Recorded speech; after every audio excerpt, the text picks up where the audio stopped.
And we are back. Back again with another episode of Death and Dragons, A Thousand Worlds. We're currently in the world of Lost Mines of Endeavor, and we're doing it Crow style. I am your DM, Purple D Crow. Just call me Crow. And we are here again. Let's go. How everybody doing? Yeah. Bada bim, bada boom. You feel me? I'm sorry, I'm a little hyped up. So today is a little different, and I'm doing this a little later today because they changed my work schedule for just this one day. I normally work, at night. Now I had to work in the morning. So now I'm doing this at like midday, evening. Basically, it's about 6 o'clock. So yeah, normally I'll be just not getting work or, probably been there for a little bit actually. But it is what it is. And let me check. I'm finna yell a little bit. Is my mic too okay, good. Cause it's like a certain point that you don't want the threshold to get past. And I just wanted to make sure that I was good. Cause I feel like I'm loud for some reason. Could just be me. Yeah, it might just be me. Cause I'm trying to mess with it and it still ain't working. So everybody has volume. Please adjust your volume accordingly. And let's go with our little special session, man. You know how we do it. We get it in. And, I don't know. I'm turned up for some reason. I don't know. Because I want to be like a little more, but yeah. Okay, anyway. Dum, dum, dum, dum, dum, dum, dum, dum, dum, dum, dum, dum. Oh, sorry. See, I just started. I don't know. I don't normally do this at this. I know it'd be like right in the morning. So I'll be just like waking up. So I don't be as hyper normally. My man, yeah, so. Even though I still do have energy, but still, that ain't the point. So again, back to Death and Dragons. No, forget that. I mean, not forget that. Back to our session. And bada bim, here we go. So, and let me cut this back on because I'm sorry. The whole man, I don't even know. I haven't even watched the episode yet, but I noticed that yeah, I'm sorry. I'm just gonna cut this off. I noticed that last time I cut it off and I never cut it back on. Like for like a good 30 minutes, I wanna say. Like, I don't know, I haven't really even watched the dang episode yet. Cause I'm really just trying to get an episode every day, plus work and everything like that. So it takes up a lot of time. I don't really get to watch my own episodes, even though I think about them mugs like all day. Which is why I actually have a list of things that I want to catch up on. Because there are a couple of things that I've been forgetting. Well, that I have forgot anyway. And I want to make sure that we touch up on those. But also, yeah, I saw I tried to I put Momo on the screen and everything. I put my cat on the screen and everything. And y'all couldn't even see it. Yeah, so at the end of this one, if I remember, I'll make sure I introduce my cat again, even though he's asleep. So, maybe by the time I finish this in 2 hours, he'll be up. I know by then my family will probably be here. So, ahead of time, I just want to, okay. So, ahead of time, I just want to apologize.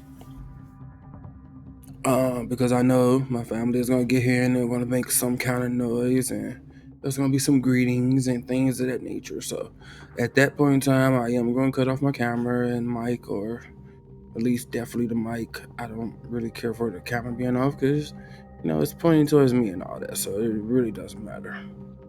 But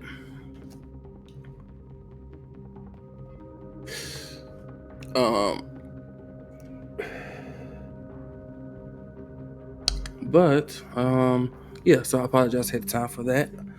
So please don't hold that against me. And if I wouldn't have got off so late, because I actually stayed over, a couple of like an hour actually.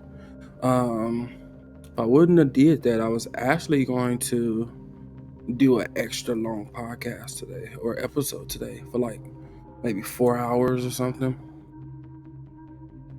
Because technically, no, I still haven't made up for the one.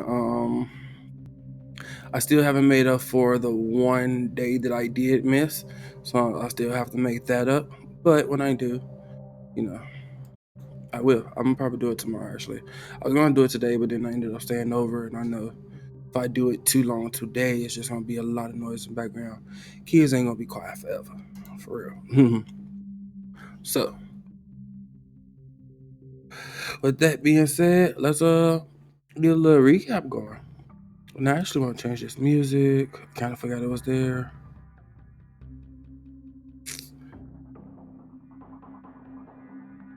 I'm gonna go ahead and go to the one I like. Oh yeah.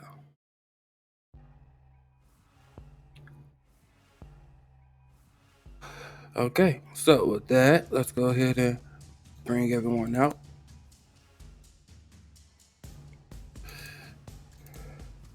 Did I even hit Kiva? I don't know if I got Kiva or not. Well, we're gonna find out. Excuse me. Mercury, glass, Kiba, time basically, but seal. Well, no, it's different this time really, but seal.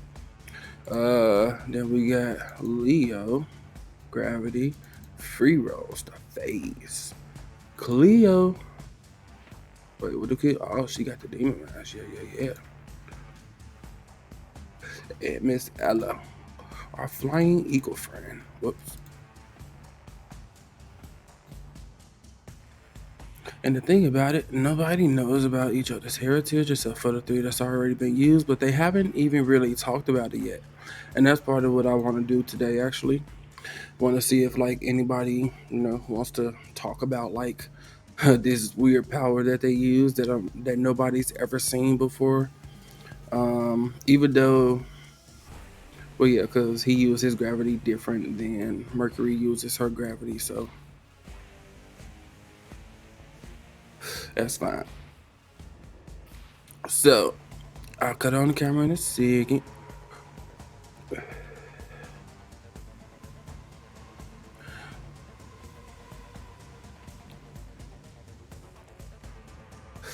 Okay, so don't need to bring out no enemies. I really don't need this turn order. I'm gonna go ahead and get rid of this finally. Finally, after like 3-4 episodes, remove all terms. Oh yeah, I'll get some new roles going. People that leveled up and all kind of stuff. All right, so last time was pretty much a lot of RP. Last time was level ups. Our tier 1 got their level ups. Leo, Mercury, Kiba. They all got a level up to level 2. Yeah, let's go.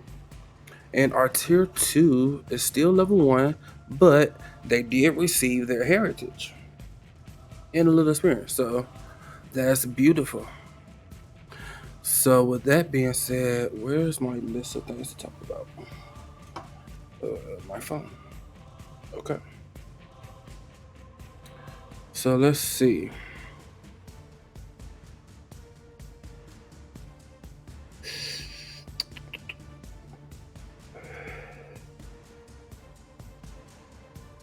Okay, so one of the things I want to definitely talk about is Leo. So one of the things I want to talk about is Leo. I want to talk about how Leo feels about Hall Winter's death, because he's dead, And I remember that before they even came here, it was the story about Hall Winter and the Rockseeker brothers trying to turn Fenderland into like a fair haven, basically, for everyone of all different kinds, shapes, and sizes, because that's something that's like so grand and magnificent to him that it's like unheard of where he's at. Basically, where he's at is just his people. They're damn near not isolated area. His kind isn't really like welcome where he's at. They're like the outsiders. So To avoid being the outsiders, well, or to turn that around, he heard about what was going on in Finland with Hall Seeker and the Rock Seeker brothers. Um, and he was like, "Yeah, I'm down with that." Like, even though he is like an evil person, he heard something that like moved him to the core. I believe he got like a natty 20 on that role. So like, it really is something that's embedded into his character at this point. So since it is embedded in his character, uh, I do want to see what's going on with that. So I'm just going to start right with that. Like, let's ask some questions. I'm just going to ask because if it come out to be a no, then that's it right there. You know what I'm saying? So question is, does Leo feel some type of way about Hall Winter's death? Ooh, okay. Alrighty then. Alrighty then. Geez, he definitely does. So that was almost 20. Mercury, you better watch out. So he definitely feels some type of way about Hall Winter's death. Now, how does he feel? Is it like, is he mad that Hall Winter is dead? I doubt he'll be glad, so I'm not even gonna ask that question.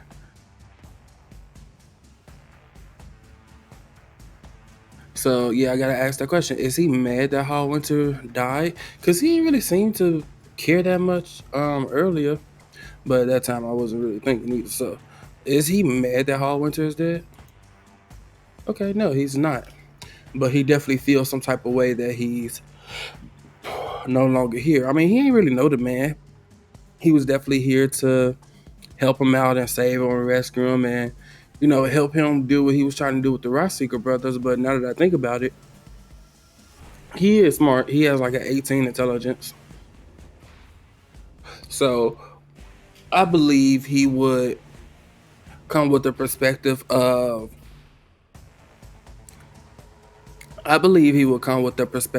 like, yeah, Hall Winter is dead, but it's really the Rock Seeker brothers. The Rock Seeker brothers are still around.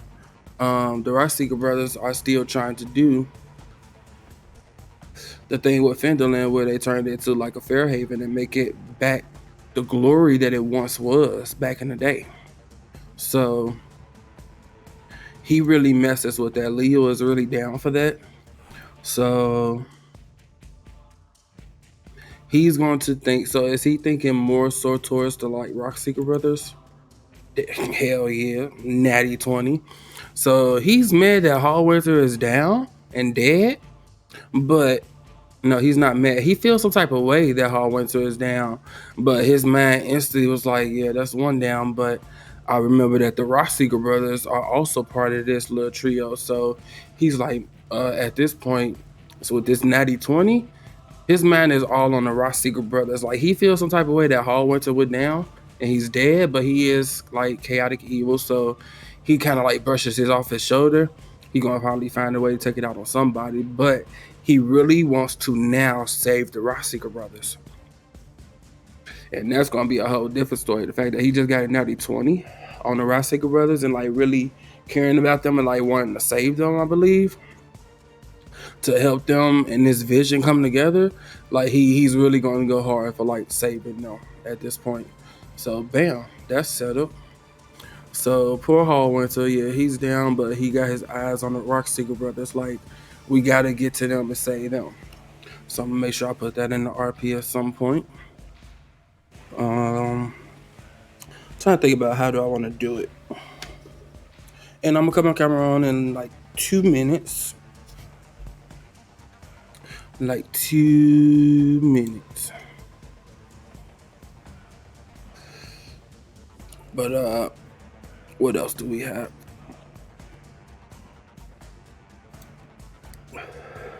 I keep checking my Twitch out. Yeah. Okay. So what else do I need to talk about? Okay. Okay.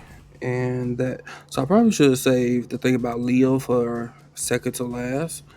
And the things I really should have did first is we need to talk about Ella. So let's talk about Miss Ella.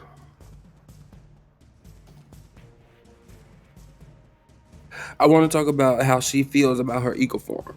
This idea came to me when I was at work, and I'm like, I wonder if she's okay with her eagle form, or is it something that she shies away from, or she think people is gonna pick on her about it, or something like that. Like, I just want to, see what's going on, help build her character. So let's see what's going on with her eagle form. Um, what's the question? Does Ella is Ella like shy about her eagle form? And I'm gonna go ahead and cut off my camera. Give me 1 second.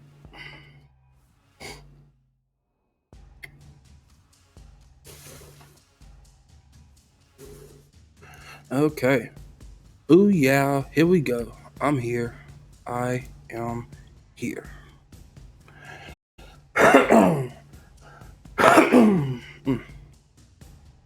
All right, so let's see. So my beautiful lady Ella, Ella, is she shy about her eagle form?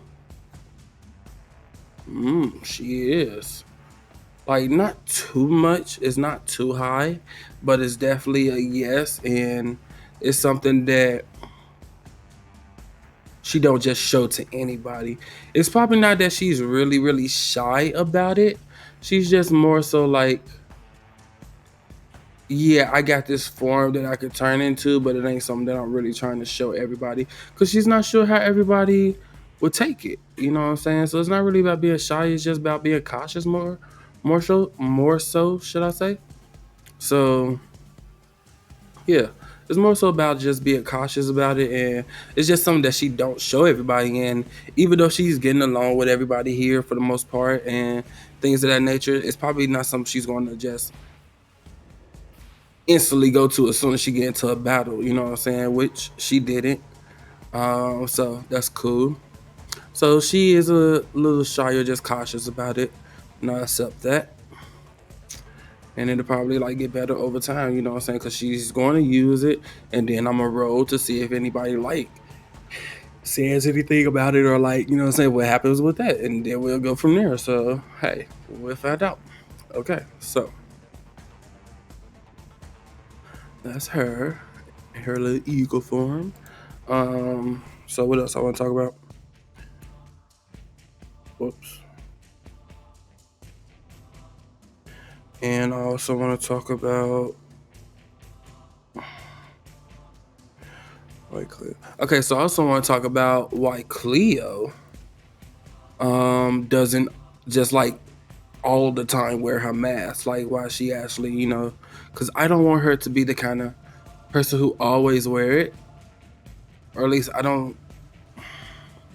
No, I don't want it to be a thing that she always wear. I want it to be a thing that she puts on.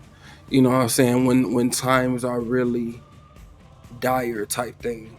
And I have like a whole little backstory about this. So my thing, and this one I really ain't gonna do too many rules about it because I put some thought into it.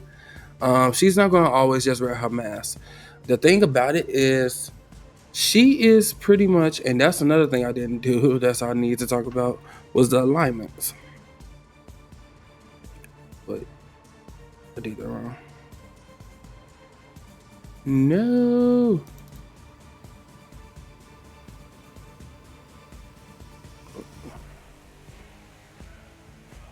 Jeez Louise, my fingers are not working, but I did just get off work.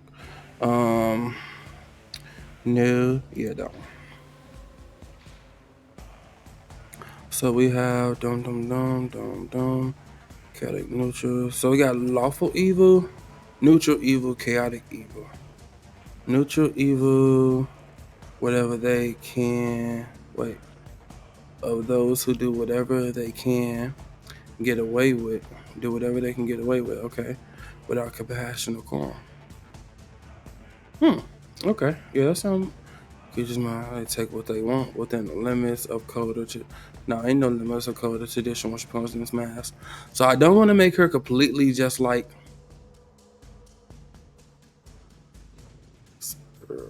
greed, hatred, bloodlust.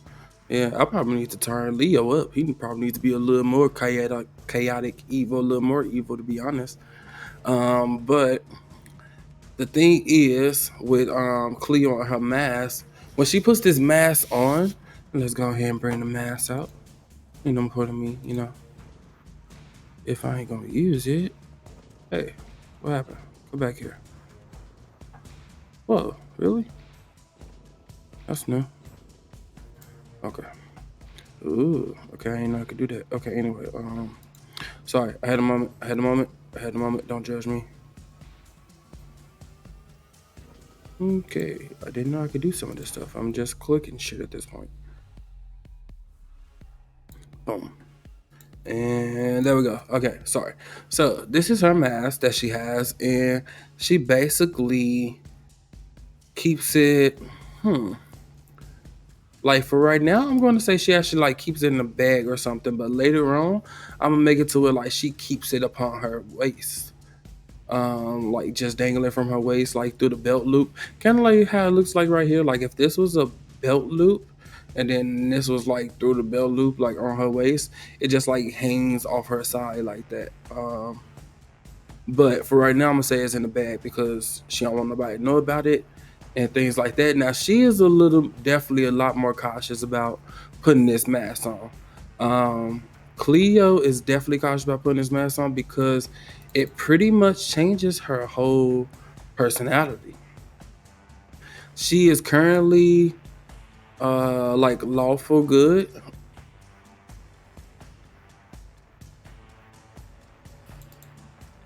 Yeah, okay. I ain't put it in there, but yeah, that's what she is. Okay, but she's currently like lawful good. She's like without the mask, she's lawful good. But as soon as she put that mask on, she becomes like a neutral evil, which is basically like I'm gonna do what I want as long as I can get away with it. Like it's right up under Leo. It's damn near probably how I'm playing Leo. I probably need to, as I said, bump Leo up as far as like being evil and mean and things like that. But as I said, part of his character story is that yeah, he's gonna be evil to people outside of like his main group, and somehow one way or another, like they're becoming like his main group, and he's what I'm saying, accepting them.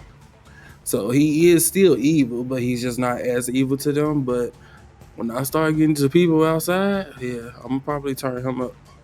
To be honest, I'm gonna turn him up. Right now, Hall Winter and the Rock Seeker brothers, and this group is probably like all he really cares about besides his own family. Um, so with that being said, back to Cleo. What the hell was I even saying about Cleo? Oh, and her mask. So she doesn't wear her mask all the time. Where's the mask? Boom. So she doesn't wear the mask all the time. Because she doesn't like what it does to her. And I was at work and I was thinking, like, she could wear this mask. When she put this mask on, the mask stays active, like forcibly. Like she cannot remove this mask once she put it on for at least an hour. And after an hour, she could start making like a check in order to take it off, but only if she succeed that check can she take it off, and if not, she has to keep it on for another hour. And while she has this mask on, as I said, her whole personality changes. So she started doing more like just chaotic evil, or not chaotic evil, but just like really chaotic and evil shit. So she doesn't like to put this mask on like that. But in a dire situation, which it was definitely a dire situation, but she didn't have the mask in, so whatever. But in a dire situation, she definitely will put the mask on. And I'm going to say for RP and story play, that she's actually been thinking about this mask throughout like this whole battle. Like she's been wanting to put it on. She's been wanting, but it's like she just met these people, and she know if she puts this on, she's going to change and she's going to do something crazy. And something just popped in my head, so I'm gonna roll to see if that happened. Did that happen? Okay. Now it all makes perfect fucking sense. I love D&D. So it all makes perfect fucking sense. So basically, she wow. Okay, so basically, wow. Okay, I guess I could tell y'all. Cause I'll be trying to figure out like, should I reveal everything? And or should I just keep some things and write them down and then reveal them throughout the story as I do my RP. And I damn near should really do that to keep the suspense and everything like that going, but at the same time, I don't really have viewers like that right now. So I'm gonna keep that in mind. I'm gonna probably do that in like the second, third world or something like that. But for right now, with this natty 20, all I'm gonna say is that yeah, Cleo last time she put on this mask before she like decided to take this trip and come here to Fenderland and do whatever was going on here. The last time she put on this mask, she killed somebody. Now, what I'm not going to do is roll to see who that person was she killed. It could have been a family member, a lover, or just a random person. But whatever it was, it affected her enough to the point that she does not like putting on this mask now. Miss Cleo. She looks like a nice person, but it looked like if she put on the mask, she would completely. These tokens are just beautiful and amazing. Okay, I'm sorry. So yeah, when she puts this mask on, she completely changes. And it's not like she completely loses control of herself or anything, but her personality just completely changes. Like she's a whole new person. So it's not like she is her good self being trapped inside by her mean self on the outside who is doing all this crazy stuff, and the good person is on the inside like no don't do it, like no, like her whole personality changed. She is not a good person once she put this mask on. It completely alters her personality. So she will still know like who this person are. She will still know the group, but she might start doing a little more mean things to him. She might push Kiva down or some. I don't know. Like when normally she wouldn't do it. So that's all it is. Which is still a big thing. But yeah, she doesn't like it. Last time she did it, things happened, which I'm not gonna roll for right now. I'm gonna roll for when we get to the RP, depending on who she tells this to. Because right now, like only person who knows about Hall Winter's death is Free Rose, and technically that's something only them have, what I'm saying, that's their secret. Free Rose almost, put it out there, and I don't even think she even knows it's a secret, but still, that's only something that them two know. So maybe only somebody else is going to know about this mask and be able to help her with it, like when it's time to take it off, and things of that nature. Or it may be something that brings her and Leo closer. You never really know. So, yeah, it's just, man, beautiful.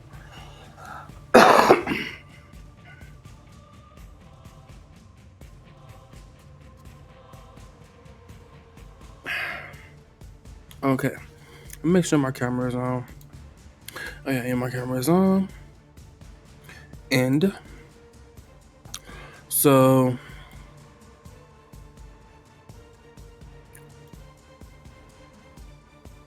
I'm sorry, I kind of lost my spot. I ain't even gonna lie. This natty 20. I got a couple natty 20s. Okay, I'm sorry. I keep losing my track. Okay. So yeah. So some bad things happen, and we're gonna figure out what that is with Cleo.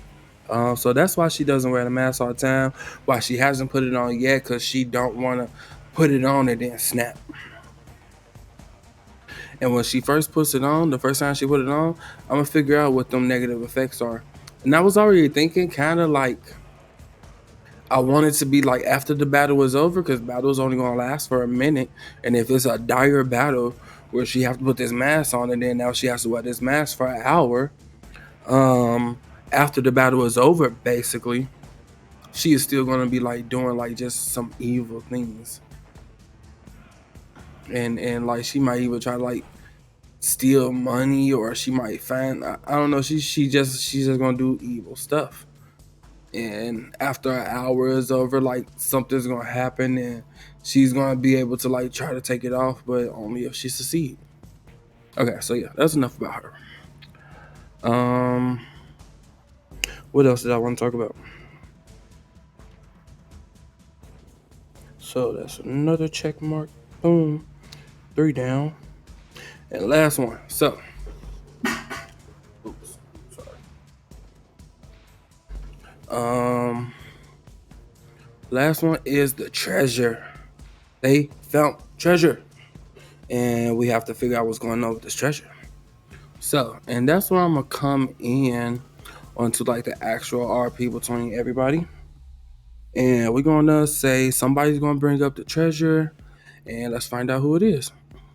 Who knows about it? The only two who don't know about it be Leo and Ella. I think those are the last two to come. Yeah, those are the last two to come. So these four know about it. So even though these four know about it, I'm gonna still put everybody in because I got something for them. 1, 2, 3, 4, 5, 6. So let's get a D6 roll. 1, 2, 3, 4. So Leo, it would be him. So he comes in, and well, they've been in here for a minute. They took a short rest and things of that nature. And he looks around and he says, actually, he's the perfect one to start with. So high hall winter, low supplies. Supplies. So we're gonna start with the supplies. And I'm gonna say that he's gonna look around. He's gonna see all these barrels and things of nature in here, and Leo's gonna be like, look like you guys found a nice haul in here. Anything good?"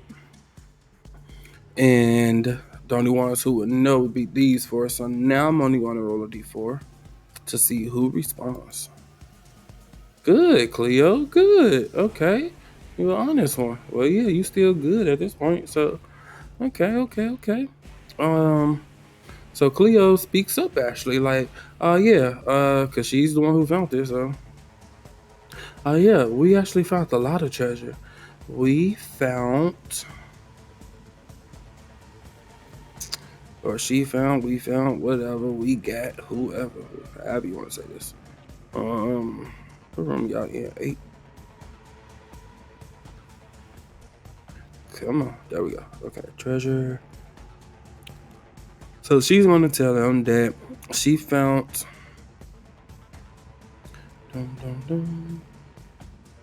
Okay, she found a chest that contained 600 copper pieces, 110 silver pieces, 2 healing potions, and a jade statue of a frog with tiny golden orbs for eyes.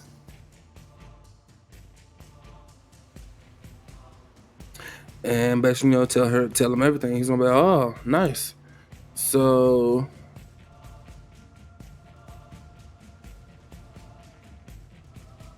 dang. 1, 2. Wait, hold on.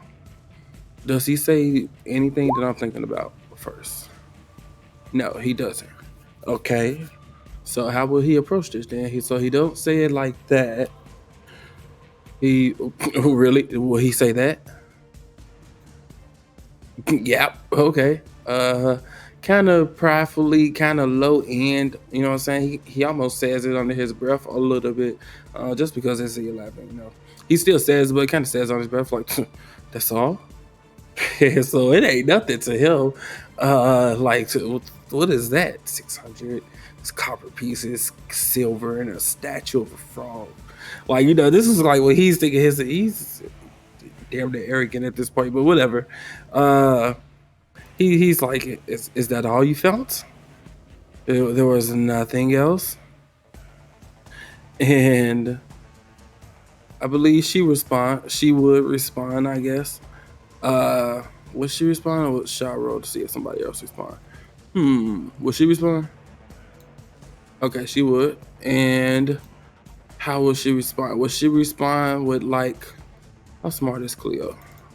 She got some good intelligence. 11. Oh, not really. Will she respond? Will she think like he's calling her a liar type thing? Is that how she's thinking? No. Okay. Cool. Cool. Cool. So does she's just honest? Like, I mean, honest answers. Jeez, I cannot talk. Answers like, yeah, that's it. No. Okay. Hmm. Let me see. Was there anything else? Uh huh. Uh huh.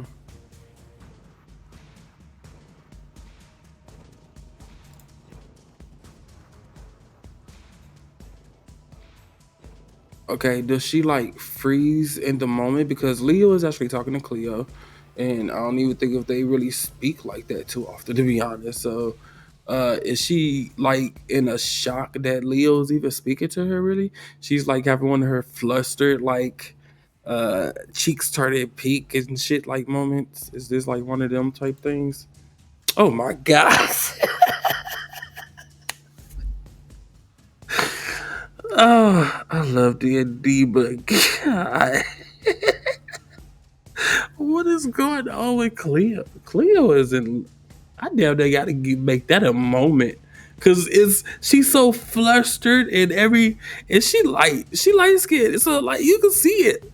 You're gonna be able to see her like cheeks blushing. It's just like, oh geez, that's natty 20. Everybody sees Cleo like freeze up and start blushing and everything all of a sudden because like Leo was actually talking to her. I don't think they have too much RP. I know they had that one moment where like they were staring into each other's eyes, and now they're talking to each other, and she's just like, jeez Louise. Okay, so she's just like really. I gotta make that a moment. I have to. Gotta make that a moment. A natty 20 on that question, boy. I tell you. Okay. So Cleo, Leo, man, look, y'all need to go ahead and just, geez Louise. All right. So with that being decided, uh, okay. So Cleo is like just flustered right now and just like, she don't even know what to say. Like she's just shocked that he's talking. And would anybody else speak up for Cleo? No. Do they all just stare? They all just stare at her. Oh, jeez. So she's sitting there flustered and just turning pink and just like, I mean, I think that's. Oh God, he's talking to me. Yes, I think that's. Oh my God, he's talking to me. Oh my God, look at his feathers. I don't know, but it's a natty 20, so it's like she looks at his feathers and get even more flustered. Like you just see steam start coming from her ears and all kind of stuff. Like it's just yeah, okay. So that's happening. Uh do I really want to ask that question? Oh jeez Louise, do I really want to ask that question? So everybody's staring at her, she's steaming and just turning like just hot red, pink, just all kind of almost just different colors and uh they're all staring. Does Leo say something else to her? Yes.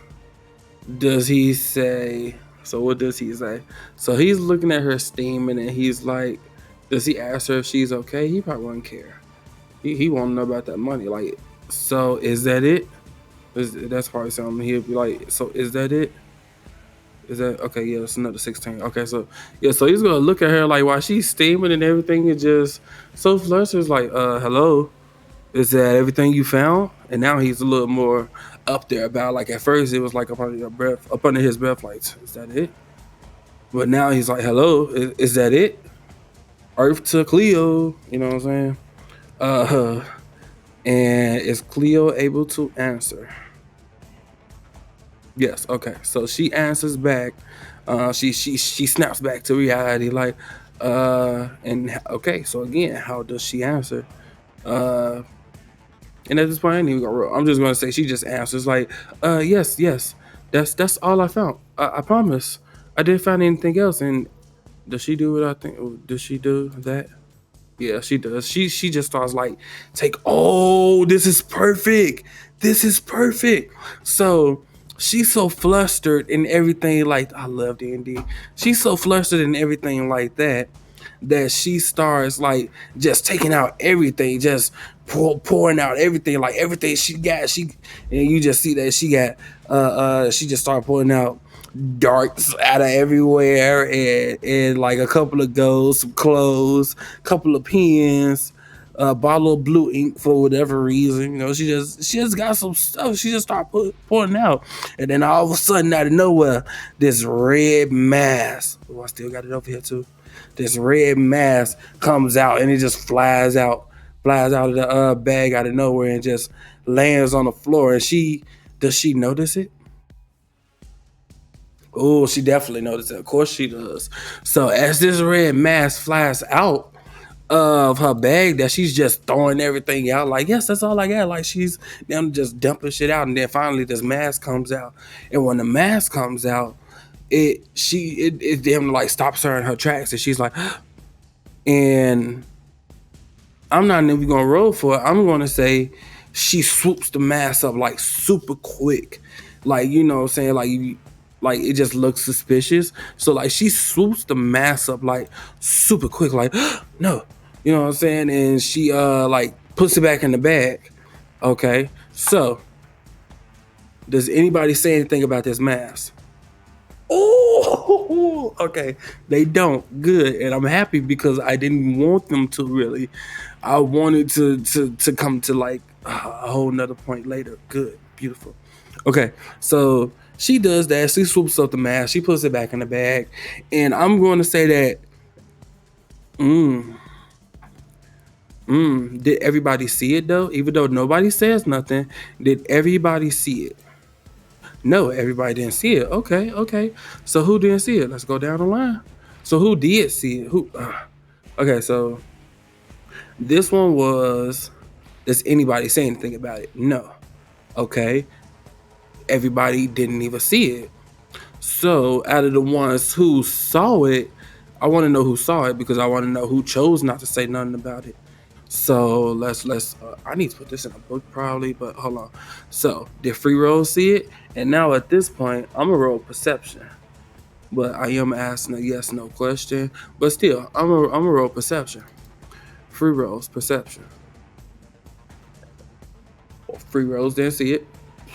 So Free Rolls is distracted by something. Is it Mercury or something like that? Yeah. So Free Rose is distracted by Mercury. Maybe she got the thing about Hall Winter on her mind and things like that, like trying to watch Mercury and see what's, watch her face, watch her facial expressions, body language, things like that. Maybe, you know what I'm saying? How smart is Free Rose? What's her intelligence like?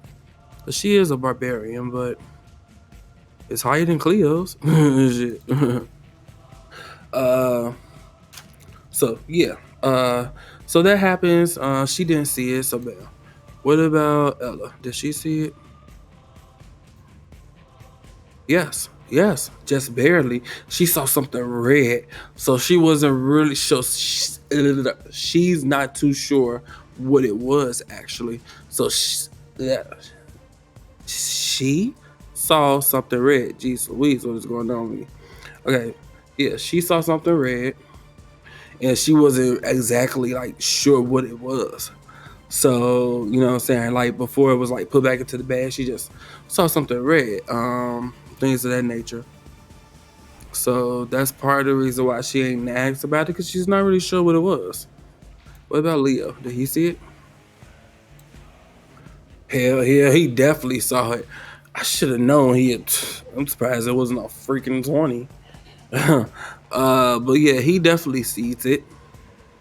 And he sees it in clear detail. He sees that it's like a demon red mask. He like sees it like fully, you know what I'm saying? So He sees every like detail of it, and he still chooses not to say nothing because I wrote for that already. So okay.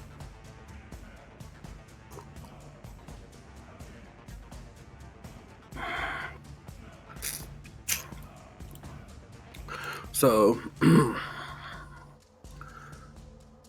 he sees it, but he chooses not to say nothing. Okay. What about Mercury? Did she see it? Hell no. So that's what got Free Roll's attention. Whatever got Mercury with this one, whatever is on her mind, that's what got Free Roll's attention. She's paying attention to that, like, what's wrong with Mercury? Like, her and Mercury probably got like a nice little connection. And I like what's going on with that so far. So okay, cool. But she did not see it at all. It could have been a whole bomb, grenade, knife, something that said I'm gonna kill Mercury, and she have no clue it was there. But let's keep going. Kiba, is Leo gonna be the only one to see it? Okay, so Kiba, did you see it? Wow, it would be Leo. How? How? I mean, Ella, she saw something red, you know what I'm saying? And she saw like it get put into her bag super quick. Out of everything else that's still on the floor, you know what I'm saying? That red thing got put into her bag real quick. That's like Ella's perspective. But Leo saw the whole thing. And neither one of them chooses to say anything about it. So, okay, but at least I know who saw it. So with that being said, Cleo.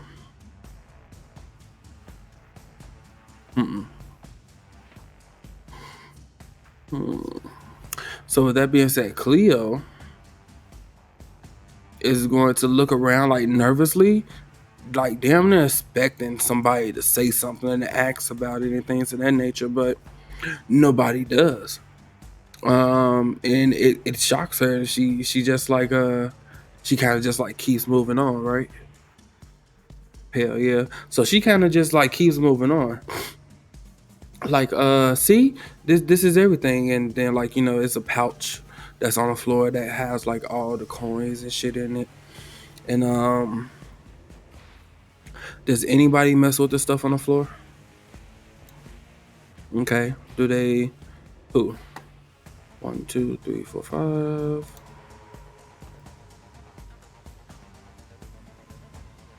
Free Rose. Okay, so Free Rose picks up. I'm gonna say she picks up like the pouch of money, and she says, "Yeah, here's the money." Will she say that? Okay. Wait, what the hell was my question? Shit, hold on, because I said it too fast. I actually had 2 questions, and then I got distracted. Okay, so that was the question. You want to split it up now? And that was the question she asked, and she's looking at Leo when she says this. So does Leo respond? Which I think he should. He does. He does, and he says, "What do you say?" Does he says, "Yes"? Okay. So he says yes. Does he also say that? I just got to roll. Okay. So he says yes, but he's like, oh, geez, hold on.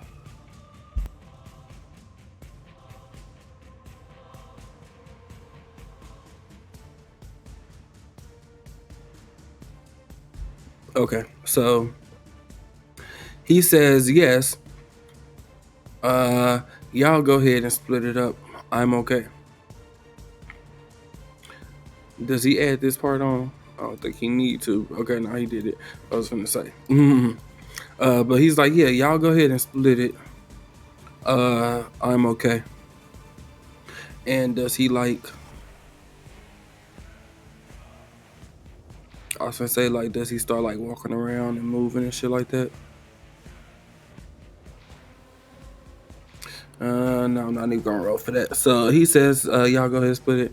And would the party be okay with that? Nope, of course not. So the party is gonna, who was said that? 1, 2, 3, 4, 5. Kiba. Okay, Kiba finally speaks up, and Kiba cuts in like, "Wait, no. We wait. Would he come in like that strong, like the way I was meant to?" Oh no, he would. Okay, so he would come in. So he wouldn't say all that. He'll just he just say like simply like yeah. So he'll just come in simply like, "No, we should all split it equally."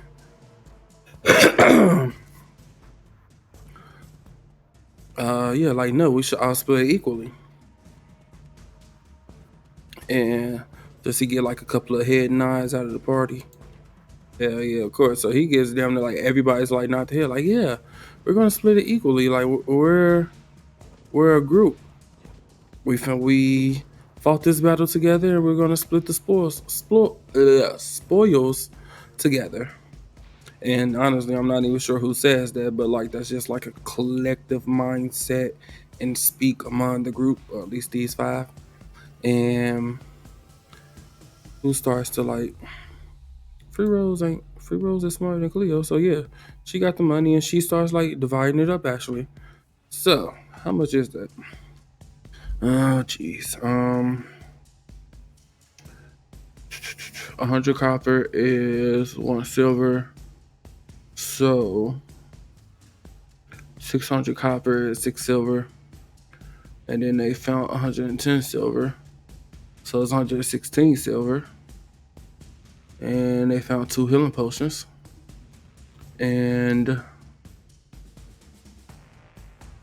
oh, that's a question. Would Leo say that? No. Oh, shit. Okay, will he say that? No. That makes me sad. Okay. Um. Hmm. Nah, they already said they're gonna split it equally, so he ain't gonna fight it too much more, I guess. And anyway, let's see. So 116 divided by 6. Does that even divide equally? Nope, it does not. I believe it's going to be like 19-ish or something.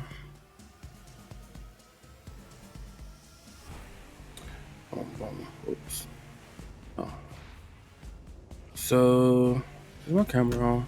I'm kind of like nervous now because I'll be cutting it off and stuff. Okay, so let's see.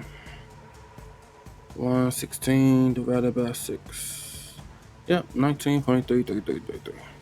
So with that being said, how about divided by 5?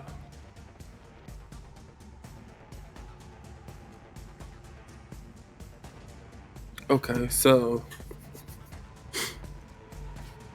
what they're going to do is basically Free Rose is going to start trying to loot from the treasure chest. So 600 copper, 110 silver pieces, 2 healing potions, and the statue of the frog with 40 gold pieces worth of whatever in his eyes. So she's going to lay all that out, and she's going to start looking at it like, okay, so this is what we got, and the money is easy to split up. It's the damn potions. So would she say that actually? No, she wouldn't. Would anybody say that? Yes. Who? And if it ain't Free Rose, then 1, 2, 3, 4, 5.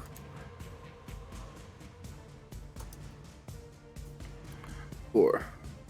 1, 2, 3, 4. So Mercury is going to actually finally chime in and be like, exactly what I said. The gold is easy. The money is easy to split up, but what exactly about the potions and the statue?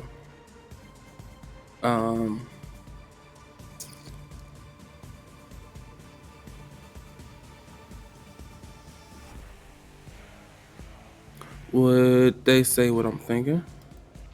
Yes. Okay. Who? Jeez. 1, 2, 3, 4, 5. Another 5. Free Rose. So Free Rose will come back in and be like, yeah, you're right. I mean, we could go back to Fenderland and see how much the statue is worth, because they don't know how much it's worth. So we could go back to Fenderland and see how much the statue is worth, and then add that to the money. Uh, yeah, and then add that to the money and then split it up. The potions we could just give those to. Would she say that, or would she say something else? No, she wouldn't say that. The potions we could just. Nope, she wouldn't say that either. And because it's a natural one, I'm gonna say that she says like the potions. I don't really care. You guys can keep those. I don't need them. So she's gonna pretty much just like try to take herself out of the equation, and she's gonna be successful. She's gonna take herself out of the equation, and she's gonna tell them like they can have the potions. She's just like worried about the money, and would they be okay with that? Yep, they'll be okay with her taking herself out. Okay, and doing that with the money. So are they going to decide who get these potions now? No, they're not. So basically, what they're going to do, and who's going to say it? 1, 2, 3, 4,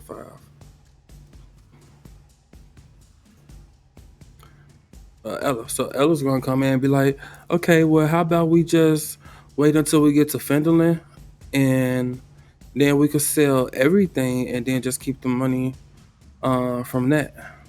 I mean, and then just distribute the money afterwards. But basically, what I'm trying to say is like she's basically saying like, how about they just wait until they get to Fendelin, back to Fendelin, and see how much everything is worth, and then decide what they're going to do and how they're going to divide it up. And I've already wrote like everybody's going to be like, yeah, sure, that's fine. Uh,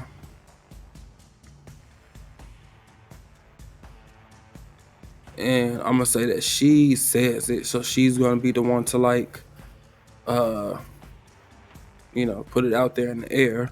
But who she's going to say? 1, 2, 3, 4, 5.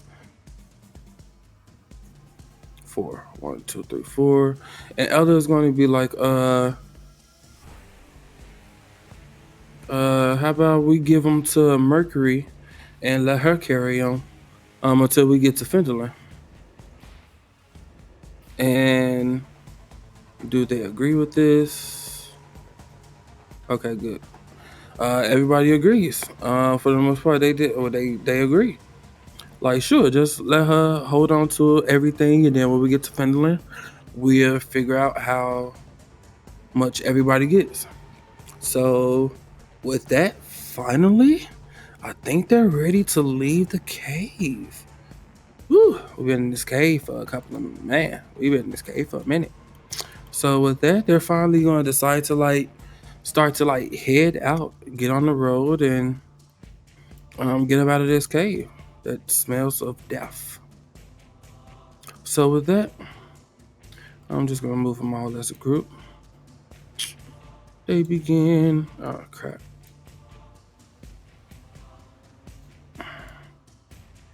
Damn. Okay. So yeah, they begin moving on out. Doom, doom. Seeing all the carnage that they caused, making their way back out to fresh air. Whew. Fresh air is lovely, isn't it? I could just see the expressions on their face now, like taking deep breaths, like just like, oh yes, yes, take it in, take it in. Making it out of the mouth of hell, you know what I'm saying? Like, and they just keep going. And I'm just going to boom, copy, and then whoops, you're in there too, ain't you? You're in there too, ain't you? Okay, you're not. Ah, crap. Well, actually, I think I did it. Delete, paste. Yeah, okay, I got everybody. Cool. Okay, so delete. And we finally get off this map. Okay. So as we get off this map, the adventurers travel through the forest, and it takes a couple of hours. Let's roll to see if they get into a encounter in this forest. Do they get into a counter? Ooh, that's a yes. That is a yes. And the fact that it's a low yes, mean that it's not going to be like a huge encounter. It's going to be something small, and I think I got the perfect story for it. So basically, what's going to happen is, as they're traveling through, which one of these maps I want to use? Boom, boom, boom. Would this be a good map to use? Hey, I remember this map. This map is from something else. Okay, nope, don't want to use that one. So, how about, yeah, I'll just use this one. So, I'm gonna use this one. Okay, I still got other stuff on here.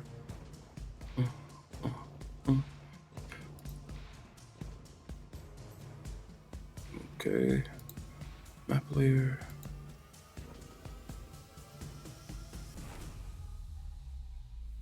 Crap, I know I was gonna do that.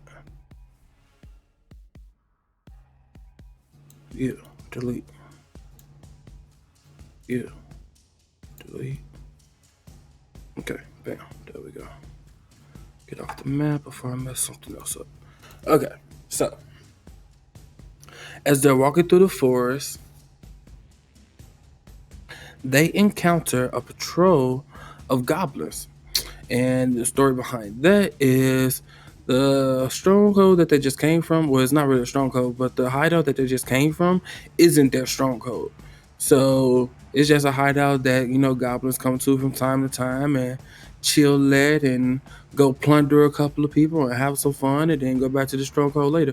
It's almost like a pastime place. It's like their fun headquarters type thing. Even though it's a base, it's like where they go to have fun and, plunder a couple of people and then go hide out for a little bit and enjoy the treasures. So basically, it is a small group of goblins heading back, and since it was only 11, I'm not going to do too many, probably just about 3. And there we go, family is getting home, and I guess this is like a good spot to pause for right now. So, I am going to pause right now. Give us about 10-15 minutes, and I shall be back. Okay. And I'm gonna mute my mic, but probably just keep the camera on.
Hi, I'll be right back in a second. About 5 to more minutes. Let's take another session. Yeah, let's do like another 10-minute session. Okay, let's get one of those going.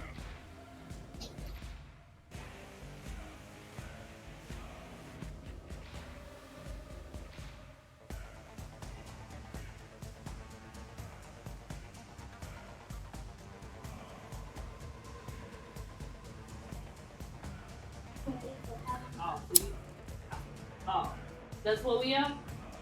That's what we are? Sam. But y'all stop torturing the cat. When your black butt wanna come to cuddle under me and try to fall asleep. I ain't gonna let you. Yes, you are. I am.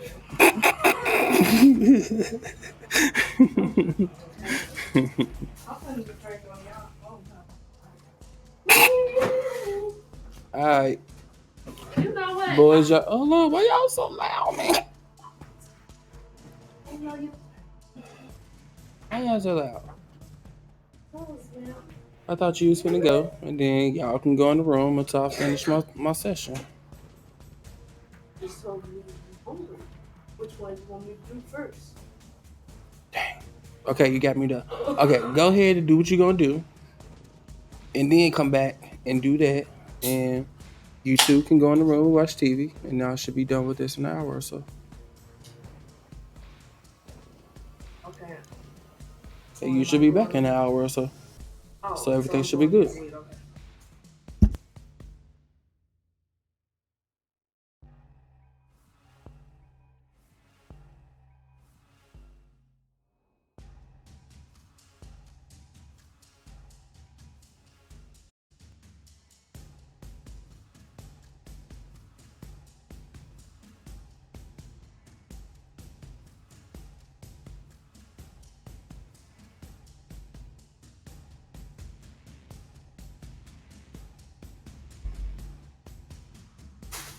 Just big mouth, just big mouth, just. Whatever, man. Come on, man. Go on, man. I'll beat you up. We gonna fight. Let's go right now. You ain't ready. You ain't ready. You ain't. I'm gonna get the cat up. Momo, get her. Okay, you got too much energy. Go on, man, so I can finish my thing.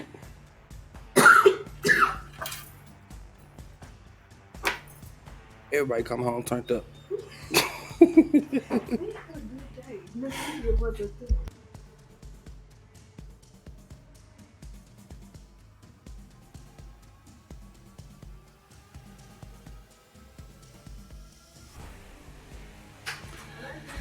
You too. Okay, I'm sorry about that. Can I still get like 5 more minutes, to finish my session? Jeez. Okay.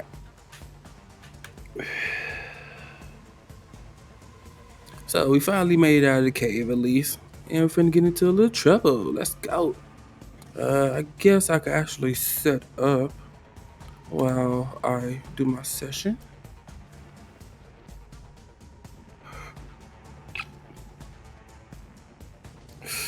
Okay. That's what I wanted to check too. Dang it. Okay. Anyway, so it's just a squadron of like goblins that's coming back from probably the stronghold just to come over and like help with the provisions and everything that this hideout had. And I'm gonna go ahead and paste them here before I forget. And I guess I'll let you stay like that. Oh, no, I'm gonna set y'all up.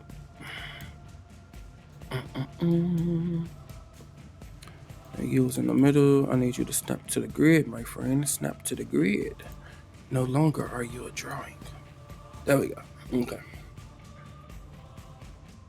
And they're walking, still in the same formation. And at the other end, as I said, there's going to be a small patrol squadron of goblins that's coming back from like the stronghold and things of that nature.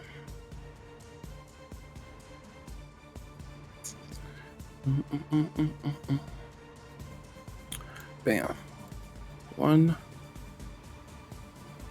2, and 3.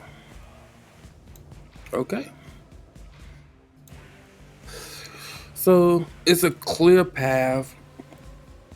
It's a clear path, and they see each other. So they see each other. The goblins see a group of adventurers coming back from where their hideout is at, and I'm just going to say, yeah, the adventurers see the goblins. So everybody is in initiative. Let's go.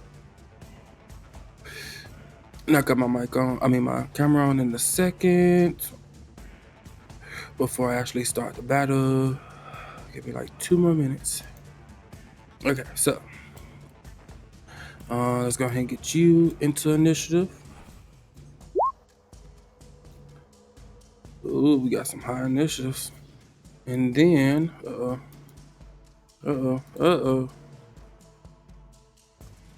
let's get everybody except for you into initiative. And I never really decided like who was carrying Hall Winter or anything like that. It might be Ella, it might be Free Rose. It really don't tell me who it is, but he's getting hauled away by somebody. And let's see, what was I finna do? I highlighted y'all for a reason. Oh, initiative. Okay. Well, y'all got low initiatives. Okay.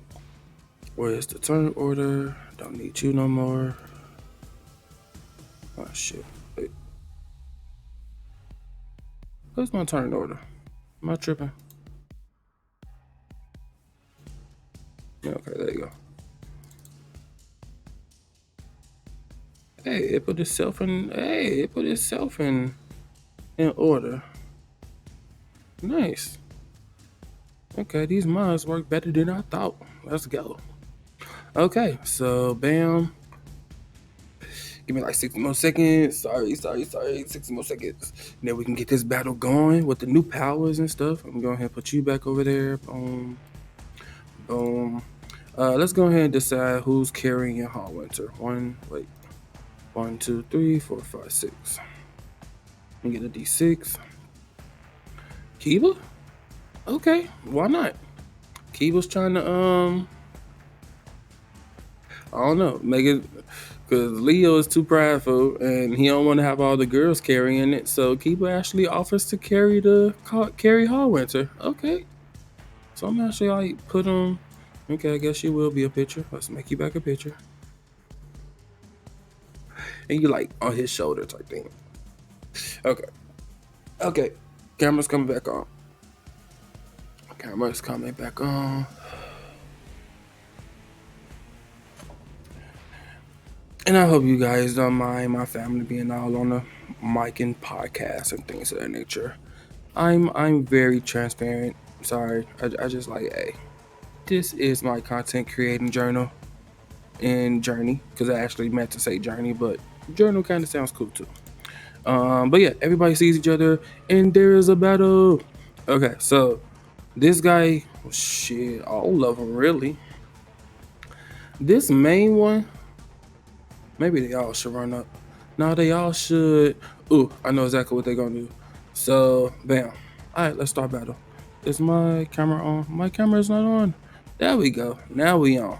Hi, how you doing? Okay, with the camera back on, see, that's probably what I did last time. And I ended up leaving my camera off. Jeez Louise. Let's get some goblins out here.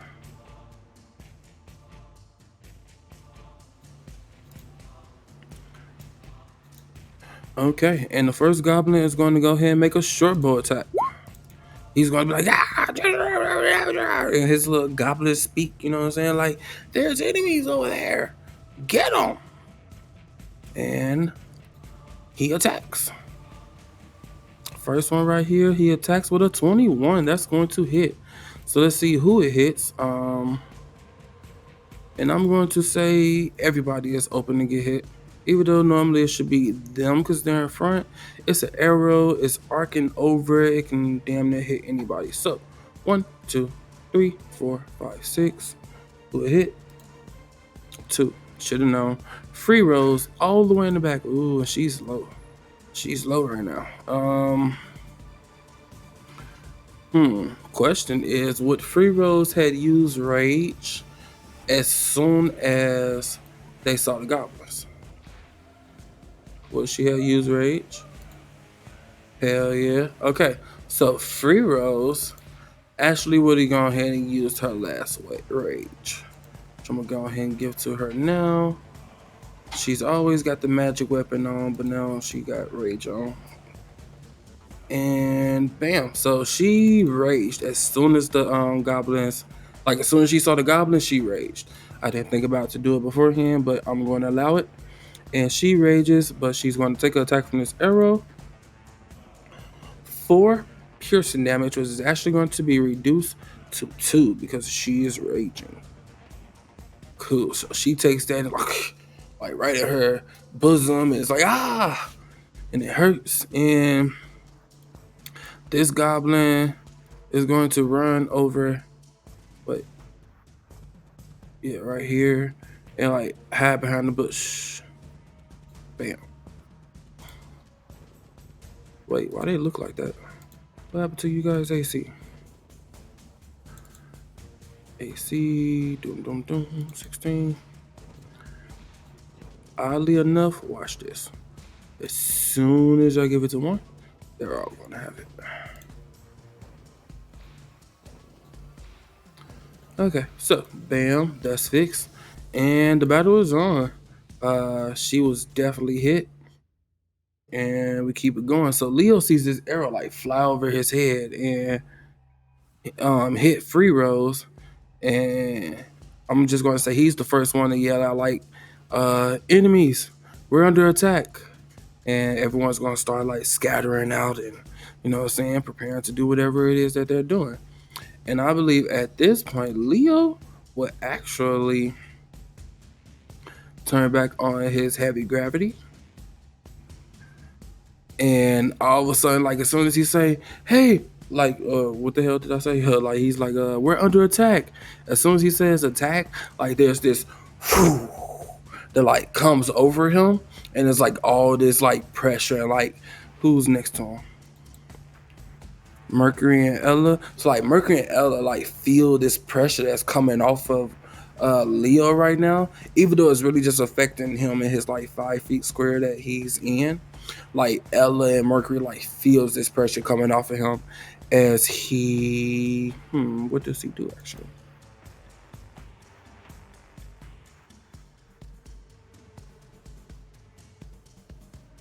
Say he should crossbow? Sure, why not? Shoots a crossbow and it's a hit. He's hiding, so he's not going to get hit. So it's basically going to be high or low. Who gets hit? High, and he's going to get hit for 1 shot, 1 kill. Let's go. He gets hit right between the eyes. As this goblin runs off and hides in the bushes, this goblin for whatever reason was watching them, and then as the goblin like went in the bushes, he finally like directed his attention back towards the adventurer and right in his forehead, and he is gone. 1 shot, 1 kill. You know how he do. Okay, so he is down now, and we keep it going. No, actually, I believe Leo would move. He would damn near just like start walking forward, and as he walks, it's like this pressure that like follows him, like the trees, like even like starts to move. Like if they was like floating, all of a sudden they just like, and they like shaking a little bit type thing, and some of them snap off, things of that nature. You know what I'm saying? Just little flair. And bam. So this goblin sees his friend get shot with an arrow right in his head, and he runs. Now, does he run high or low? He runs over here with his other buddy, like, oh, wait, they're shooting. And he runs over here with his buddy, try to hide in the bush with him. He can't really get in there, but I'm going to say, actually, so he gets about right here, whatever. And he's going to let off a shot of a short bow at Leo because he's the closest, and I believe that's going to miss right there. That misses right there, and he's going to see it missing, and like he's going to keep running over here. Now he's going to be behind his little buddy. Okay. Now Kiba is going to will he put Hallwinter down? Of course, he's gonna put Hallwinter down. He's gonna like lay him up against like this little log thing that's right here, and like set him down as gently as he can. And what would Kiba start doing? Kiba, what you got? What you over here doing, man? What you working with? Okay, I see you get some healing. I see you got some healing finally. On this divine, yeah, you do got these channel divinities now. Bomb of peace, I love that. That is just beautiful. Okay, so what he's going to do is just simply pull out his crossbow. Actually, what is the range on this spell? Okay, not that one. This one. 60 feet. Dun, dun. He's out of here. Yeah, can't reach. Okay. Whoops. Hold on. Ooh. Hold on. Because he was there. That's 50. That's 55. He probably can't hit this one, but he might be able to hit that one with a Sacred Flame. And I think I'm going to let him do it. Okay, so let's see what's going on with the Sacred Flame Keeper. So Keeper sees this goblin running. The goblin like shoots at Leo and it misses. And Keeper like he sees this like after he sets Hallwinter down finally. And he sees dude and he like puts up his hand. He follows. He's like tracing him with his hand. He like tracing him, and he finally releases the radiant flame that is in his hand. And does it hit? But actually, he has to make a dexterity save. Hold on. Yep, he has to make a dexterity save. So he targets the creature, and then he just says like ignite, and then like the creature just like bursts in flames. And let's see, DC 13. Where is he at? I said it was this one. Where's the dex save? And he fails. So he's going to take all this Sacred Flame damage, which is 5. So out of nowhere, as he's like running behind this goblin after he misses, it's almost like punishment for missing. Because as soon as he misses and he starts running again, he just ignites it in this flame, and he runs over like behind his buddy, and his buddy just looking at him. He ain't even trying to save him. He's just like, "Oh, stay away from me! Oh, don't get no fire on me!" And yep, he takes his 5 points of damage. So, bam, good job, Keeper. And will Keeper move? I don't think he should or he would because he like got to protect Hallwinter. So he does this like, yes, got him. And we're going to keep it going. So Cleo is going to see that. And she's going to, will she say that? Nope, okay, good, because I don't see why she would anyway. But, ooh, now will she say that? Nope, but will she do that? At least chase after him? Yeah, because I was gonna say, you gonna at least chase after him? Because at first I was gonna say, would she be like, Kiba, watch out, you know what I'm saying, or something like that. But no, she wouldn't. She don't really care for Kiba. I was gonna say for the 4, like, would she yell out towards Leo? Like, Leo, be careful, but of course she wouldn't. Like, what the hell? Now the 20 is like, is she gonna chase after him? And you know what I'm saying, go help? Of course she freaking is. Like, what? And because it's a natty 20, I'm gonna give her like an extra 10 feet of movement because I want her to be up here like with him. And like, you know what I'm saying? She's like really just like, what's up? Where they at? And let's see. What does she do? What does she do? Ooh. So I'm gonna say she could see like the head. See, this goblin's pretty much like in the bush, so he's damn near like really, really covered. They damn near don't even know he's there. They probably saw him run over there, so they know that it's more than one over there probably, but it's not exactly where he's at. But she's going to see this one, and she's badass with it because she's going to hunt Markham with a bonus action. Ooh, that's gonna kill him right there. She just got a hit. Does she want to throw a dart? I need to get her some more darts. How many darts she got? Nah, she got a couple, but it's probably best to use a short bow. I ain't even got her arrows on over here. Whatever. Okay, so 16 hits. So this goblin here, like she could really like just barely see his head like over the bushes type thing. So his head is what gets snipes for 5 plus 6 points of damage, which is a total of 11. He goes down. He was already burned and he still had flames on him really. And then this arrow just come out of nowhere. I'm gonna say it like hits him in the neck to the point it like comes out the other end and he just it like falls over.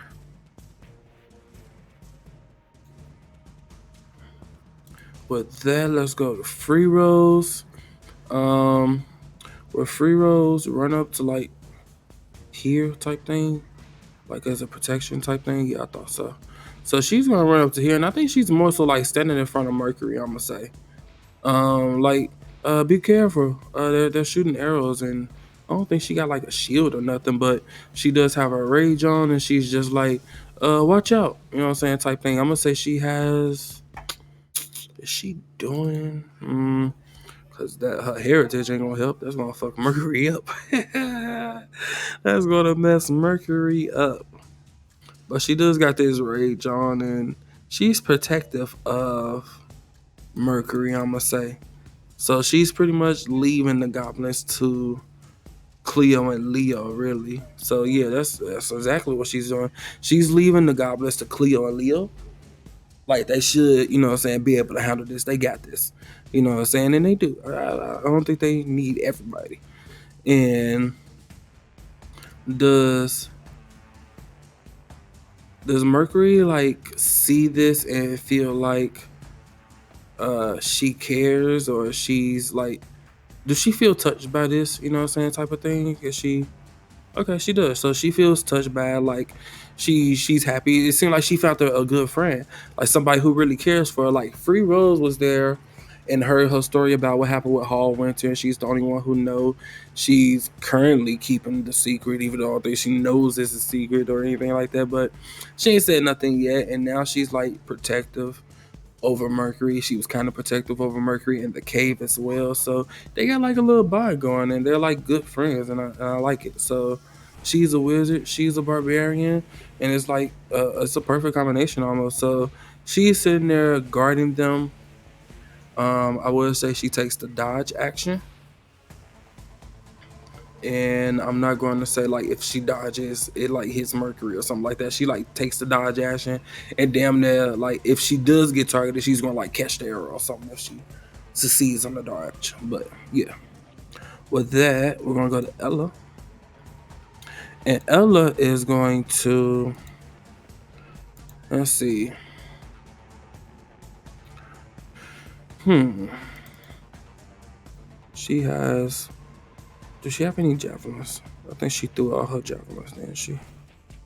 Javelin, javelin, javelin. Yeah, no javelins. Okay. Threw all her javelins. And she's not transforming for this. And she's definitely not going to transform for this. So, since she definitely ain't going to transform, what she's going to do, she's just going to like try to creep up and like flank them. You know what I'm saying? But you know, she don't see anybody. She don't know that he's in the bush. So yeah, she's just like creeping up. And I'm gonna say she's like hold her whip action. She's ready. You know what I'm saying? Like, where you at? Where you at? As soon as I find you, I'm finna lash the shit out of you. You know what I'm saying? Type thing. So she's holding that action. And then we go to Mercury. Mercury sees Free Rose is helping her, protecting her. She's going to look over at Kiba, who is protecting Hallwinter for the most part.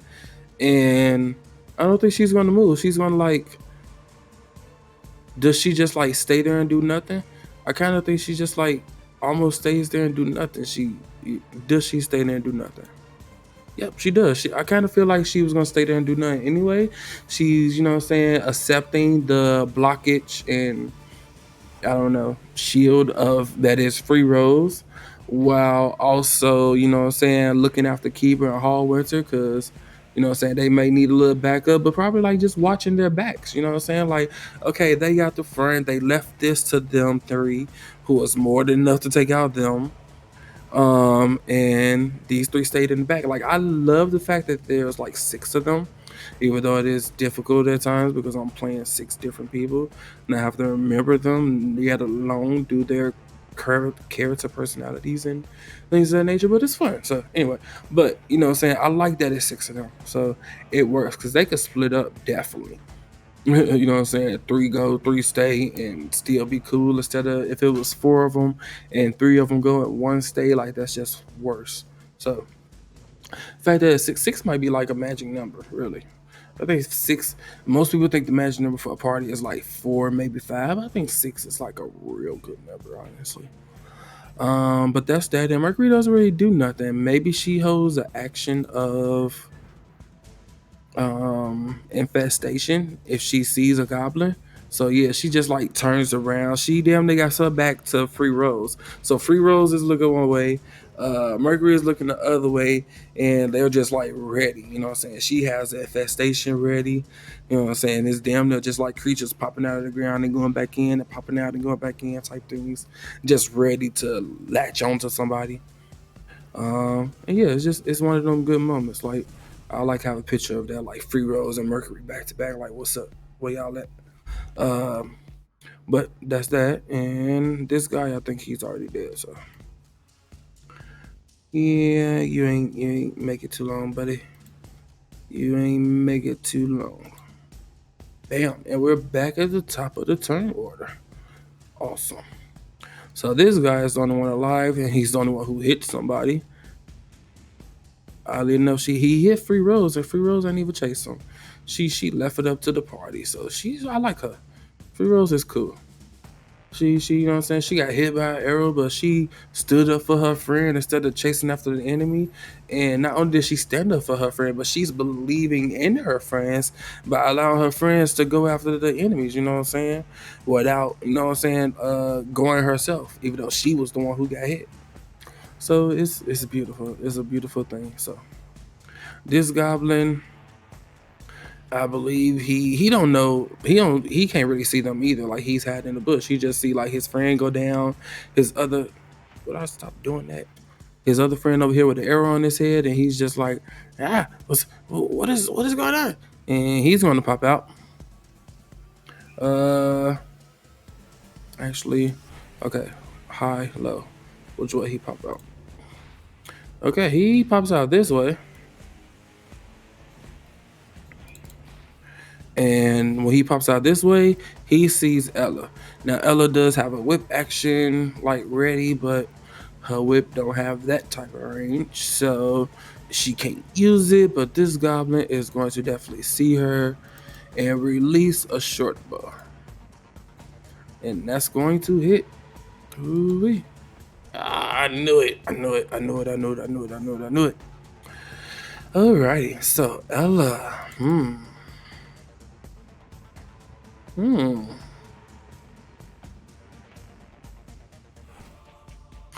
There we go. There we go. She is a freaking paladin. Duh. So, oh no. Oh no. Wait. Huh? She could use shield. Shield is like part of her. She don't need a spell slot for it. Yeah. She don't need a spell slot for shield.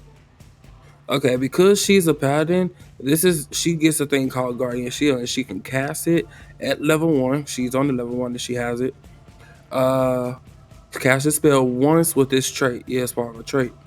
And you regain the ability to cast it after you finish a long rest.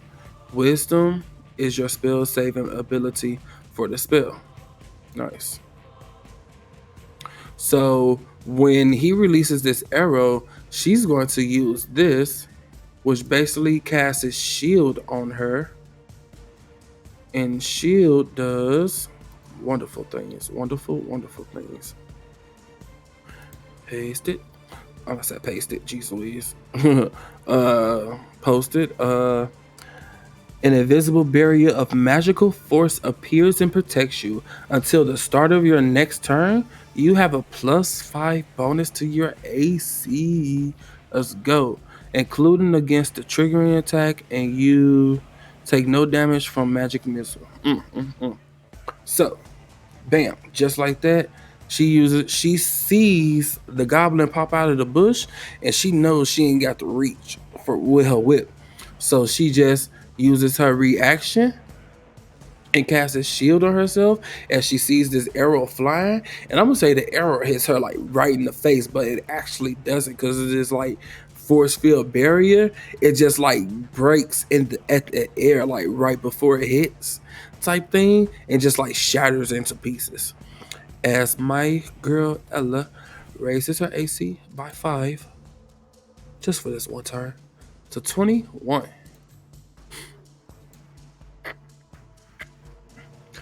Oh, crap. I did all that for nothing. Okay. Because it raised by 5 to 21, but he got a 21.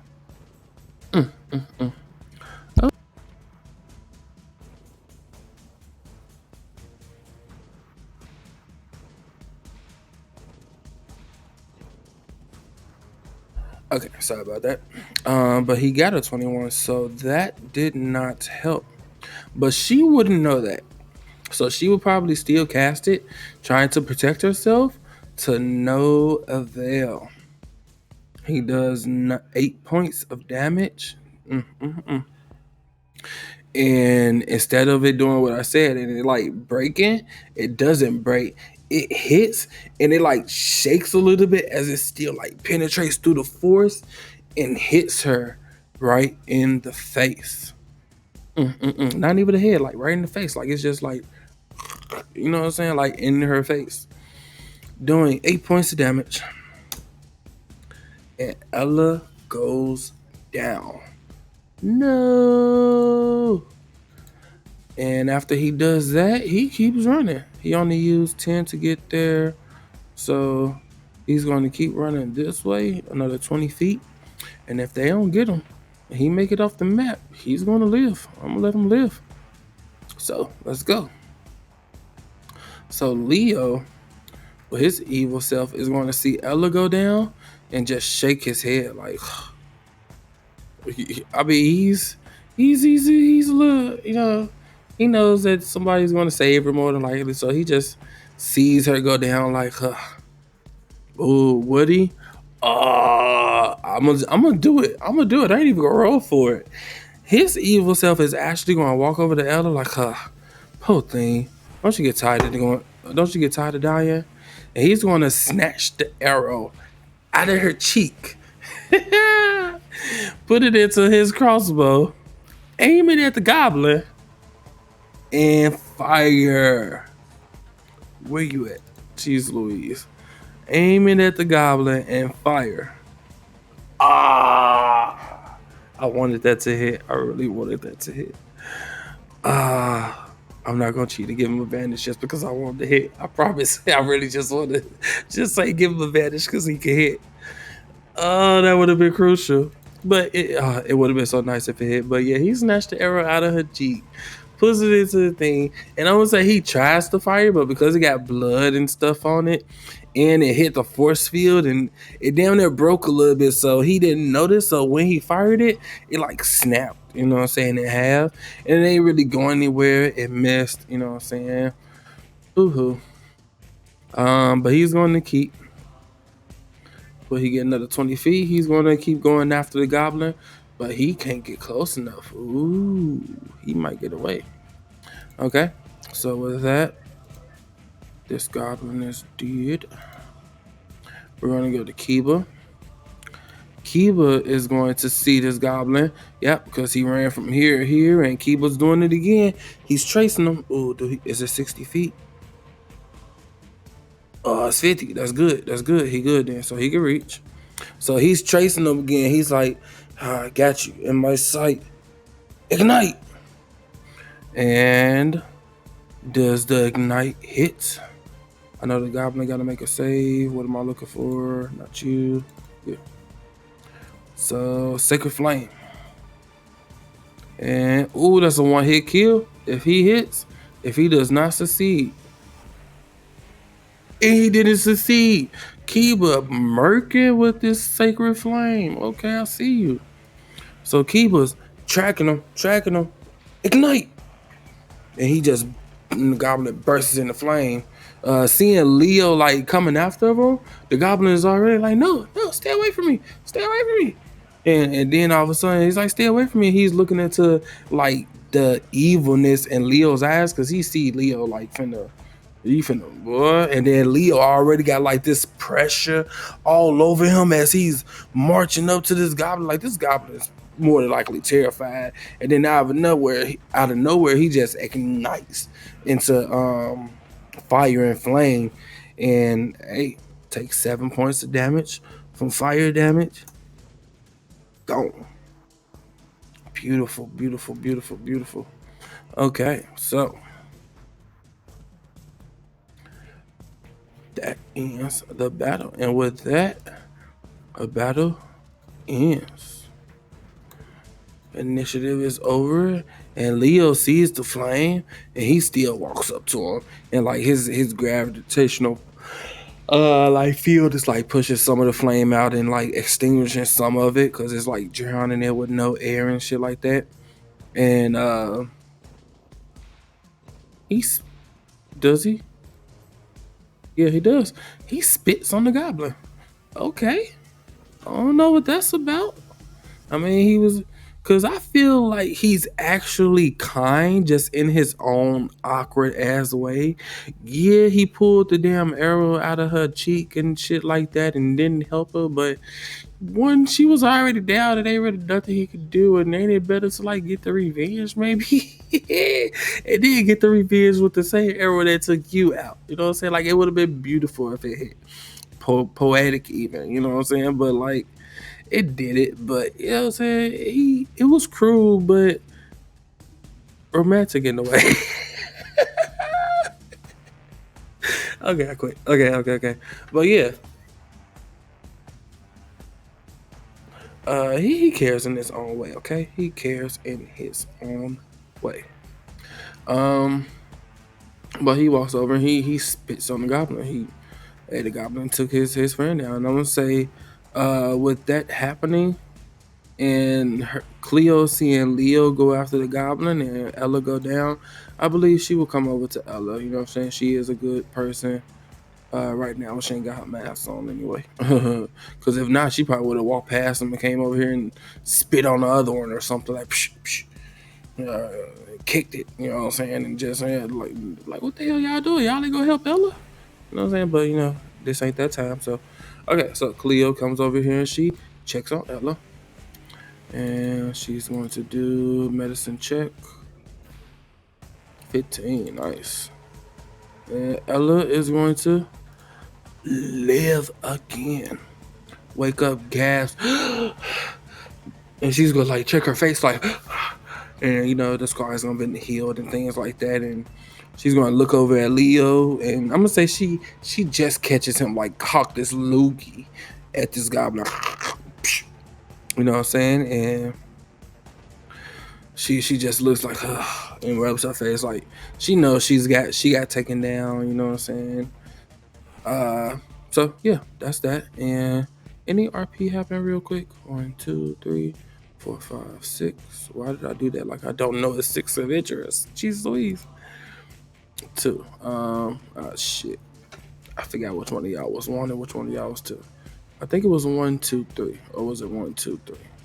I normally start left to right though, so 1, 2. So Kiba is going to come in, and the fact that he just got like 2 kills with his Sacred Flame, he's going to come in like, will he come in with a little big kid, just a little bit, just a little something? Okay, yeah.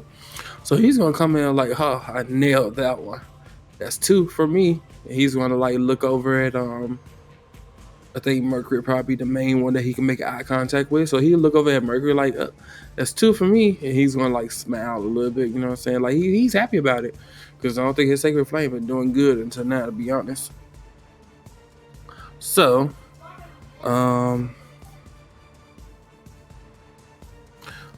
does Mercury like say anything back? No. Okay, so does she smile then? Yeah, that's what it was. Okay, so yeah, she don't say anything. She just smiles back at Kiba. I damn near still want to say like good job, but she just like does one of those type things that she still has like her infestation like ready in another hand, just like one of those. So that's cool.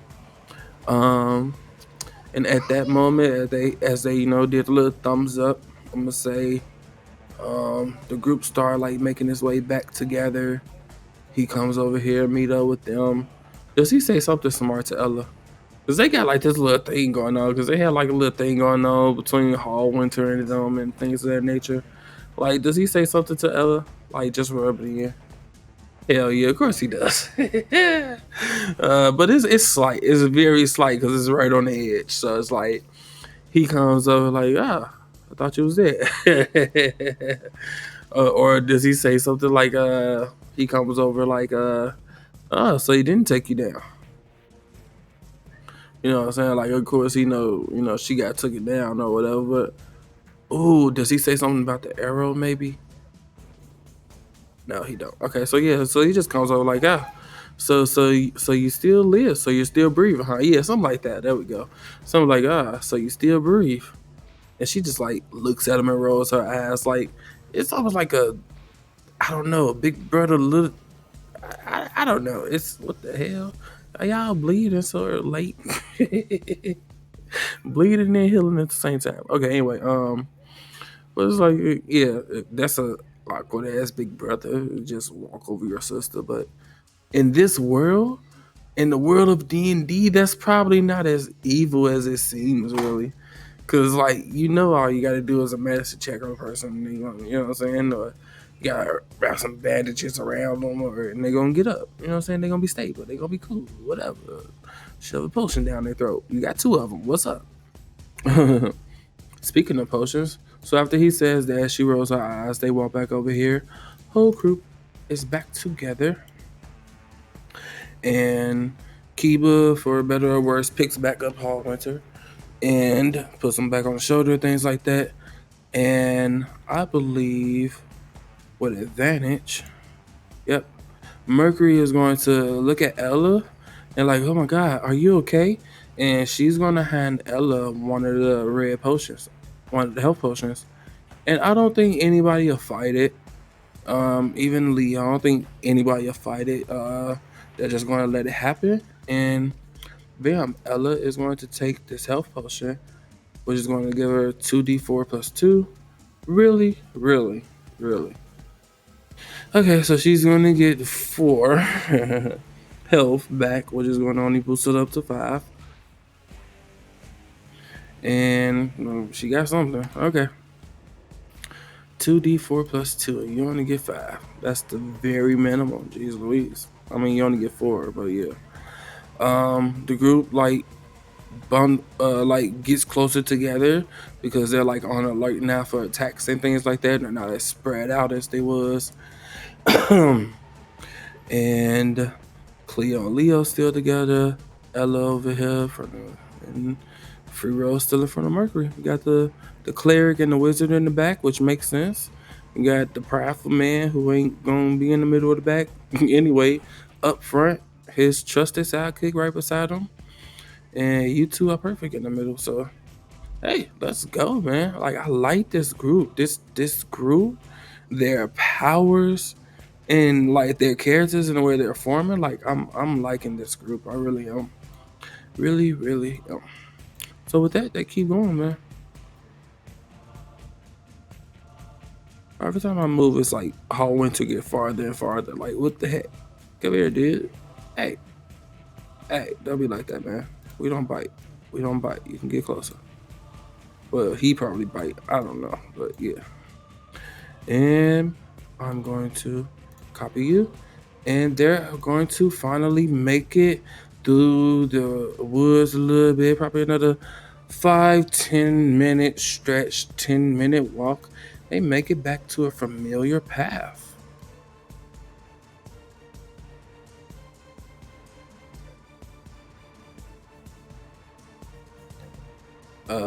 Okay. Go away. Cause I don't know what that was about. There we go. Okay. So they make it back to a familiar path. This path looks familiar, and at this point in time, they've been traveling for a while. It's damn near nighttime now, and They're going to decide to set up camp. Yeah, they know that they're no more than probably another 3-4 hour walk from Fenderland.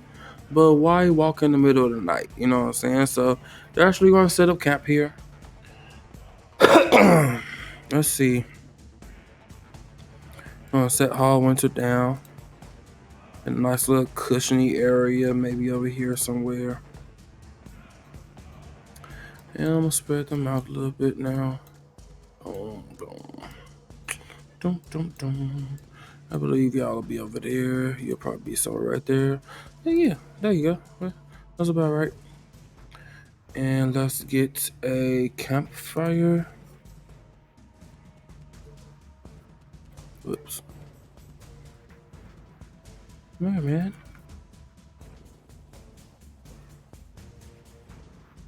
Yep, that'll do. Hey, come here.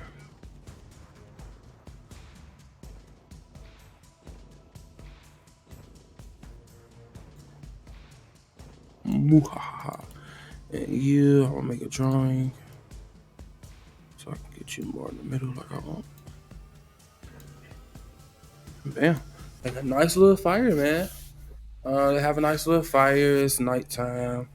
I could turn off like the global lighting just to make it look a little more nightish.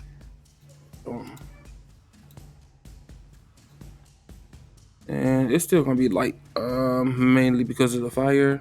But you know, as you can see, it's dark there. But wherever the fire, wait, is it the fire? Which one of y'all giving off this light? Oh shit, I'm messing up. Okay, fuck whoever giving off light. I'm messing up. Okay, nope. Okay. So somebody's giving off light. Is it Ella? Dang it. Thought it was gonna be here.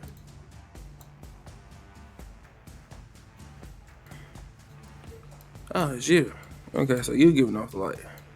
Okay, so yeah, whatever. But we're gonna say that the light that she's giving off is actually coming from the campfire. And that's what's making everything so bright and things of that nature. But let's get some RP going. So how do I want to do this? 1, 2 maybe, or do I want to do 1, 2? Yeah, let's go. No, let's go 1, 2, 3, 4, 5, 6. So 1, 2, 3, 4, 5, 6.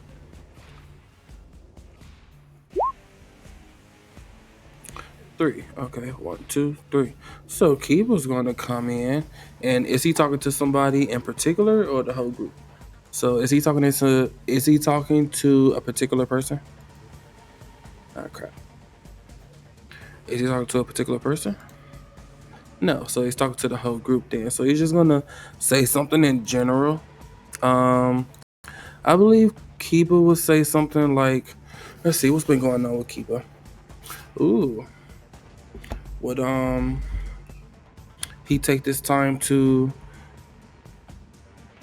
ask Leo about his mysterious power that he be using? Yeah, okay. So he's going to conjure up some courage, because I think it'd take a little courage to ask Leo about this. Like, but he's been traveling with him for a minute. I'm gonna say he's even like he sat there and thought about this. Like, do I really want to ask this question? But yeah, we've been traveling for a minute. He'd have saved my life. I'd have saved his life. Yada yada yada. You know what I'm saying? He probably still even feel kind of hyped up about his 2 little sacred flames that he just got. So you know, so he talks to Leo like, hey Leo, so man, I noticed you have this cool energy, this cool presence around you sometimes that like nerfs arrows and gives you this pressure that forms around you. Like, what is it? It's he probably actually thinks it's cool. I think he thinks it's cool. Like it's a cool little thing. I'm gonna give him advantage just to help him out. Oh shit. So it ain't really about it being cool. It's probably just about it being something that he ain't never saw. So I guess it ain't even about it being cool. It's just, you know, what is it? Or maybe it's just to start small talk. You know how people are. You know, hey, what is that? I really kind of don't care, but hey, let's talk. You know, I hate when people do that. They ask you questions like, "Hey, how are you?" Like, you really don't care. Like, why are you even asking? Like, people who ask you, "How are you?" like they're walking and like they be like, "Hey, how are you?" But like they just keep walking.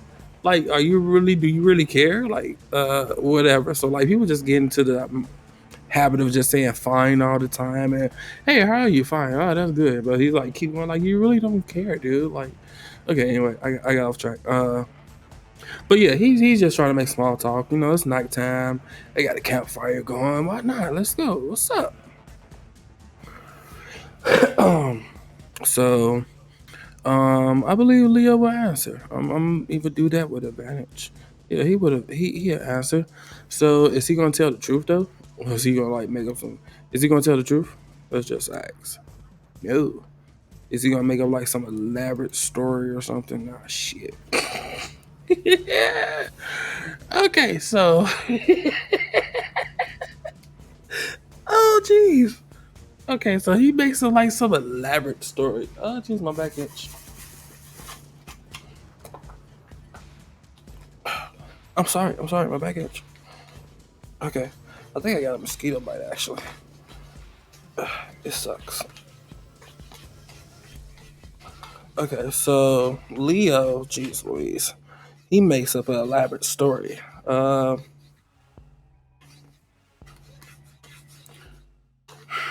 Should I say it's something like involving demons or something? And I think that's something he'll play with because he is like seen to be evil and saying he's intimidating a little bit. So I'm gonna say he said something about demons or something. Okay, so Leo is going to answer and be like, well, when I was young, I used to play I used to play in this forest back home all the time, and this forest had a curse. And the curse of the forest was if you spend 24 hours alone in this forest, that two things will happen. One, either you will never be seen again, or two, you will come back and you will never be the same again. And obviously, I came back. When I came back, I was able to look at people and crush it with my mind. No, he wouldn't even do that last part. That's not even part of his personality. Or would he like break personality like real quick to just like finish this? Like, will he break? Yeah, he'll break personality just a little bit. Actually, that's 19, so that's a lot. But he would break personality just for that second, just to, what I'm saying? And I would say that not only is that him breaking personality, but that's going to be like a performance check almost. And like basically it's gonna be like he drew everybody in with his story. Like, oh my god, that happened? What? Where's this forest? Oh my god, you're not supposed to come back, but you did, and you're different. Oh my god. And like when he says that, he was like, but obviously I came back and I was never the same again. And like they actually jump like the fire flickers and embers come off of it and things of that nature. And like he actually does he laugh or does he just like snicker a little bit? Like, does he like full laugh? That'll be the first time he actually laughed. Like, does he give like a full laugh type thing? No. Okay. Okay. Cool. He ain't gonna break it that much. Okay. Okay. So he broke it a little bit, but then I'm gonna say like he gives like a little snicker type. I'm just messing with you, or saying something like that. So he does that, and who's gonna respond? 1, 2, 3, 4, 5. 4. 1, 2, 3, 4. So Ella's gonna respond, and she's gonna respond with the perspective of, will she say that? Nope. Okay. Will she believe him then? Because I was gonna say I knew you was lying, but no. Will she believe? What did she believe? She was believing him. Okay, so she was she was actually bad into it. Like, oh my god, really? You went through such a horrible ordeal. I'm so sorry you had to go through that. I understand why you're so evil. Got him. Got him. Oh, sorry, my bad. But yeah, she said something along them lines. Like, yeah, now everything makes so much sense. There is really like a brother sister thing almost with them, but let's keep it going and see what that turned out to be. Uh, and when she says this, like, does it make anybody laugh? No. I want somebody to laugh. Um, but everybody probably like just like, oh, did you really just say that? And oh, does Leo respond? Of course he fucking does. Uh, how does he respond? Come on, help me out. Yes. Okay. Good. I need it to be low because what I want it to basically be is like a fake out. So basically, when she says that, he's gonna respond. Yeah, because they finna they finna take a long rest actually. So he's gonna respond by standing up and like giving her this firm ass look. Like, yeah, he used that already. So yeah, it should only be one. He used it with the goblins. I just didn't take it away for whatever. Um, and he's gonna start marching. No, he ain't gonna do all that. But he's gonna stand up, and his wings are gonna spread all the way out, and he's gonna take out his. Does he do all that? No, he don't take out his weapon. Okay, so he'll take out his weapon, but he stands up and he's like as tall as could be, chest poked out, and he says, very clear but definitely loud enough so everybody can hear him. Heavy gravity, and he says it with such like I don't know, just that it seems like it just comes down so much harder.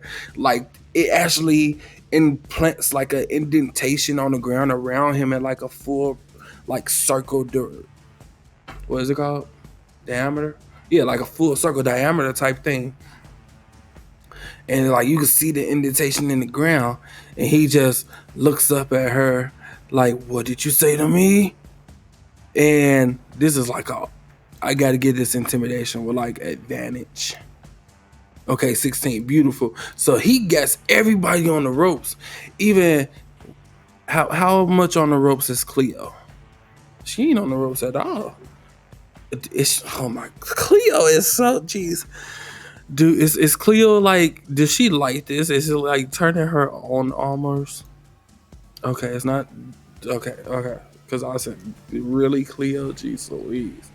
Okay, so she's just really she's she damn near like senses something is wrong. Then she senses something is off.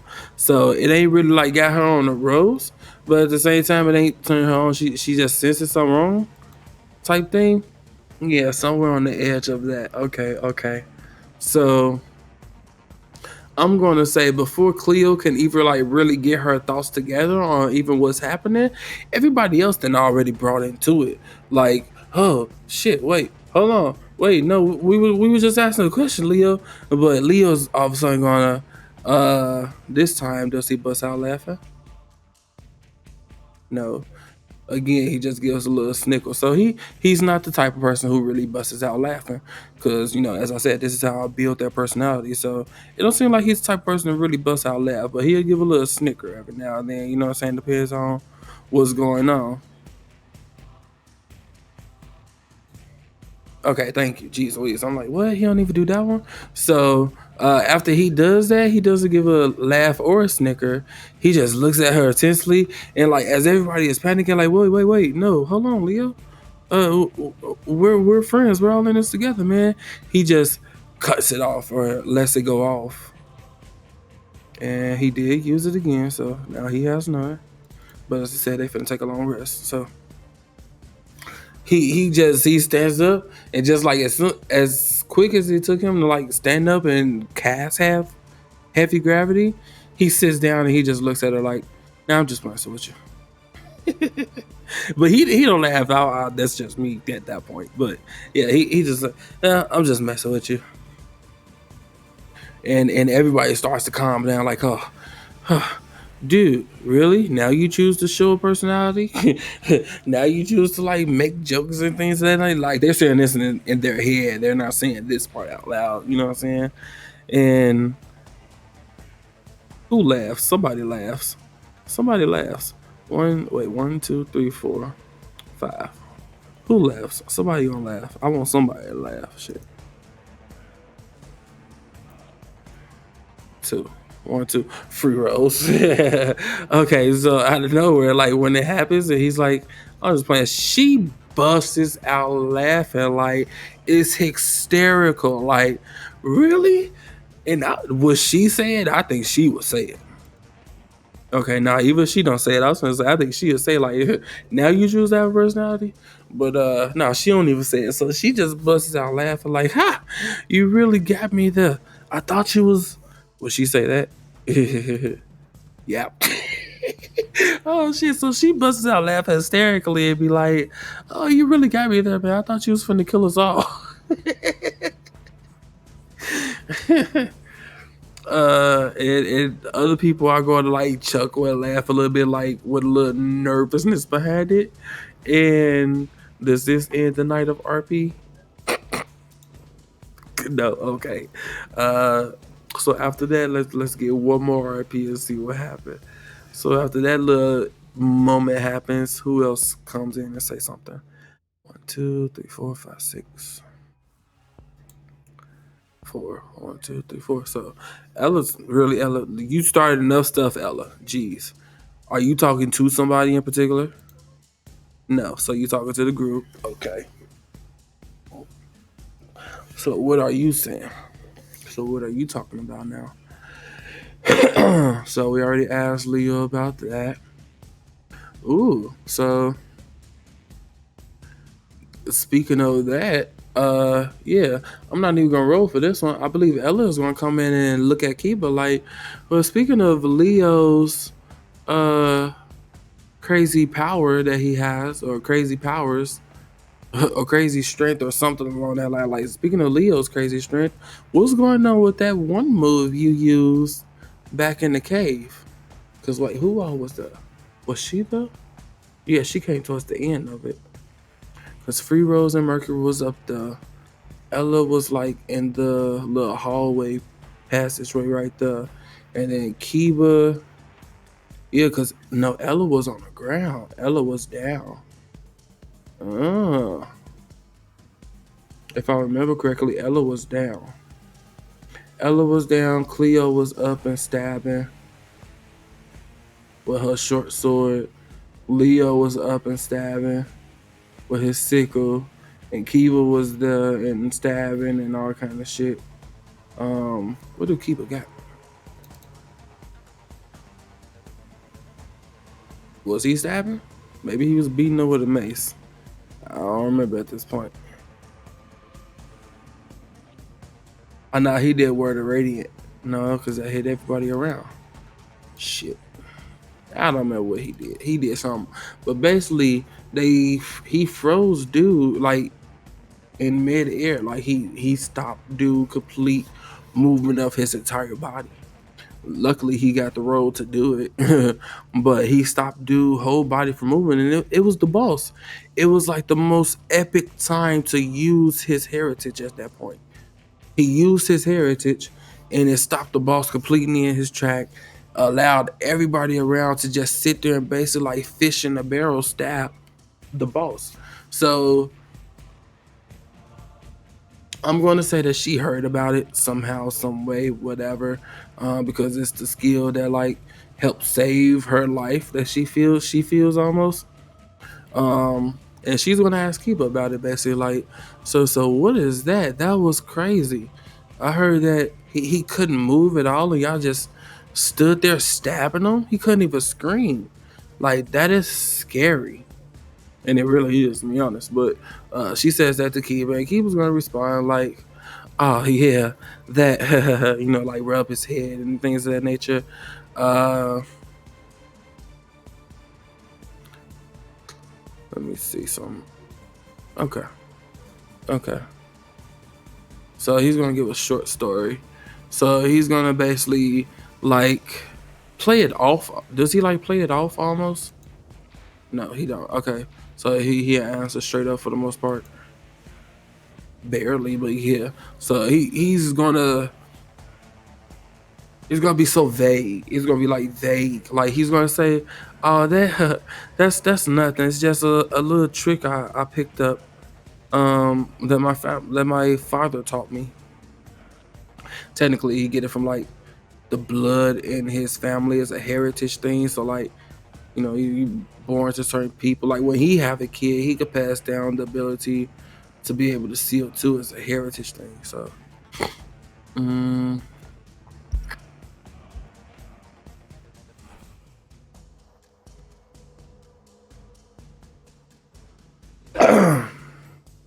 Dang it! I tried to mute that out. Okay.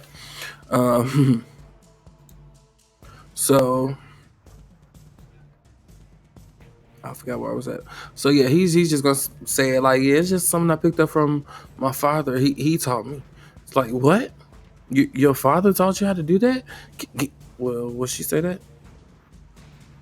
No, she wouldn't. Hmm. Would she say that?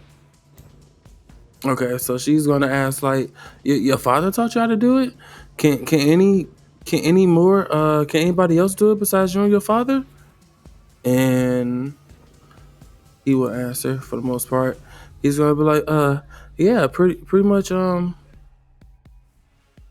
don't think it's gonna be everybody in the family, but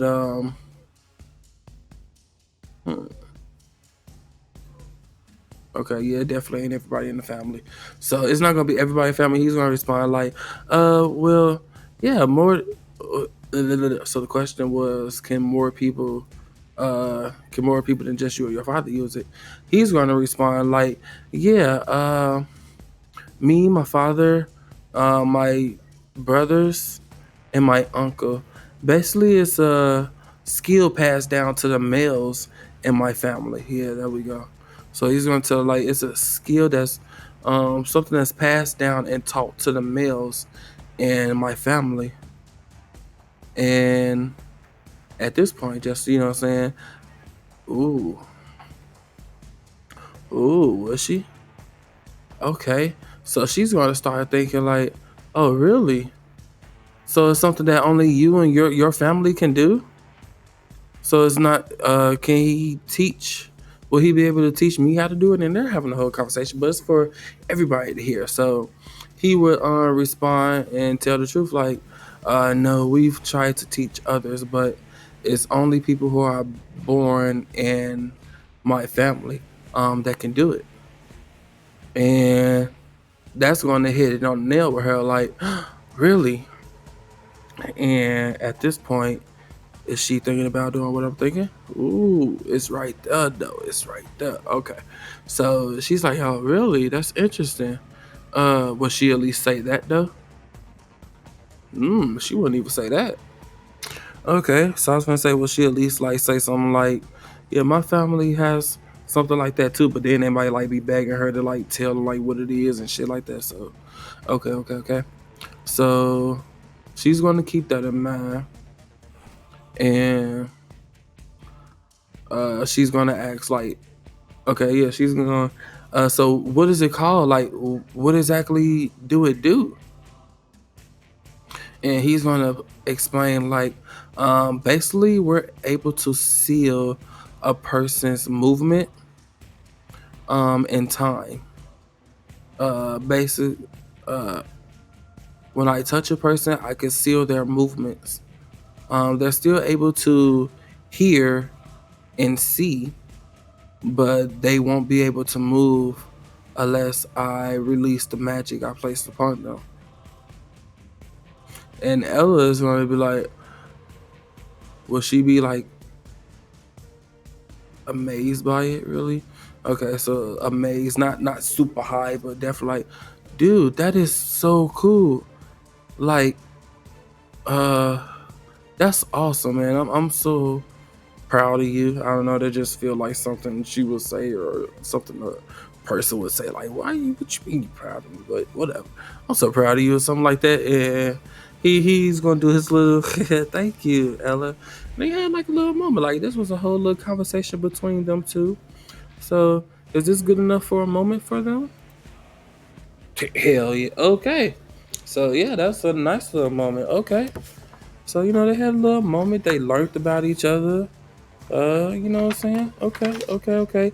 And it really is like Kiba is like, okay, cool. So you don't think it's weird? You actually like it? And Ella is thinking more because some of the roles I wrote was to see if she was gonna like reveal her eagle form, but she's not. She's not gonna reveal her eagle form just yet. But she has it in mind to like, oh, his family can do something crazy like my family can. Um, because in this world, heritage isn't something that's widely known. Like, you know what I'm saying? Most people just see people use weird powers and be like, okay, that's probably from their class. But hearing that this power isn't like something you learned from your class or something like that. I don't know what they would call class in this world, but whatever. And it's something you just get from your family and only your family could do. So it ain't even a class. Cause like, you know what I'm saying?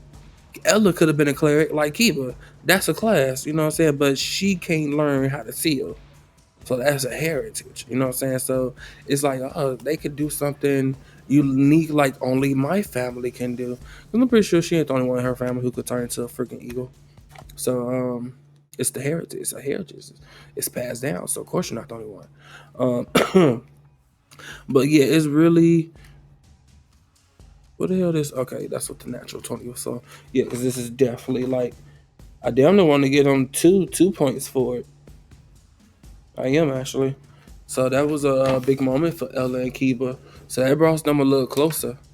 Um, and she's really thinking about like revealing her secret to Kiba maybe later on, or at least he's gonna be the one that she potentially might trust with it.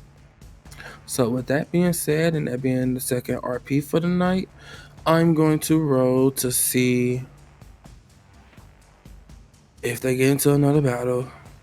You know, I really shouldn't, but it's like it's nighttime. You kind of got to. And then they're at the ambush spot, so let's just see. Do they get to another battle? No. Okay, cool. They don't get into another battle. They end up pretty much having a peaceful night. They had some talk. They had some laughs. They had some scares. You know what I'm saying? And some stories. And they pretty much go to sleep, man.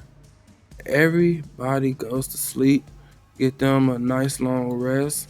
I'm gonna say Leo, you know what I'm saying, sets up his alarm. He still got alarm, right? Do he still got alarm? Yeah, he still got alarm. So he sets up his alarm and things of that nature so he could warn him if anything comes up. But I already wrote for if it was counted at night, and it's not. So everybody is Gucci. We're gonna get everybody up to their max. Get them that hit dice back. Lay on hands back. Should have just used all 5 of those. Shield Guardian back, even though it didn't help. And Ella is back 100. Cleo, put you back up there. Did you not use a hit dice? You did. I probably just didn't take it away, but whatever. You don't have rage, but I'm not gonna battle with that right now. And you're good for the most part. Cleo, with your demon mask. Okay. And free rolls. Yeah, you need it. Get you back up. I definitely use y'all hit dice, but okay. Get your rage back. Hell yeah. And actually, you have 2. Oh no, you only have 1. You level 1. You level 1 still. Okay. But when you get to level 2, you got 2 of them mugs. Let's go. Leo. What's going on with you, buddy? You full already. 2 hit dice. You good. What's up? You fucking that heavy gravity up, though. Okay. And I'm right on time. Family just got back with some food, hopefully. Some. And go ahead and finish this off. Temporary 17. Put you back up. You good. You good. Bam. Keyboard's full. And Mercury. You good there. You good there. Give you that back. Glass 2. Bam. And everybody is back full. And that is going to end the night.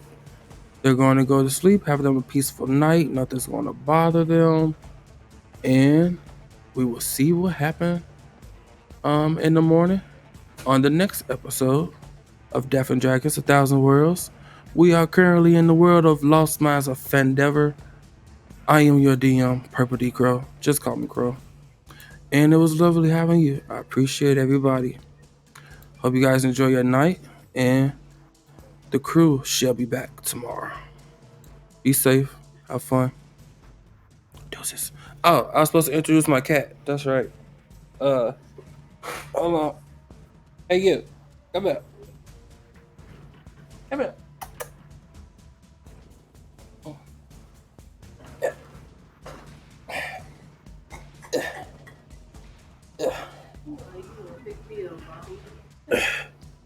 You could have came closer. You could have came closer. Say hi. Can they see you? Say hi. He's only 5 months. Are you 6 months now? Which one are you? Eat your ear. Good. You purring. Okay. This is Momo. And we'll see you next time. Come here.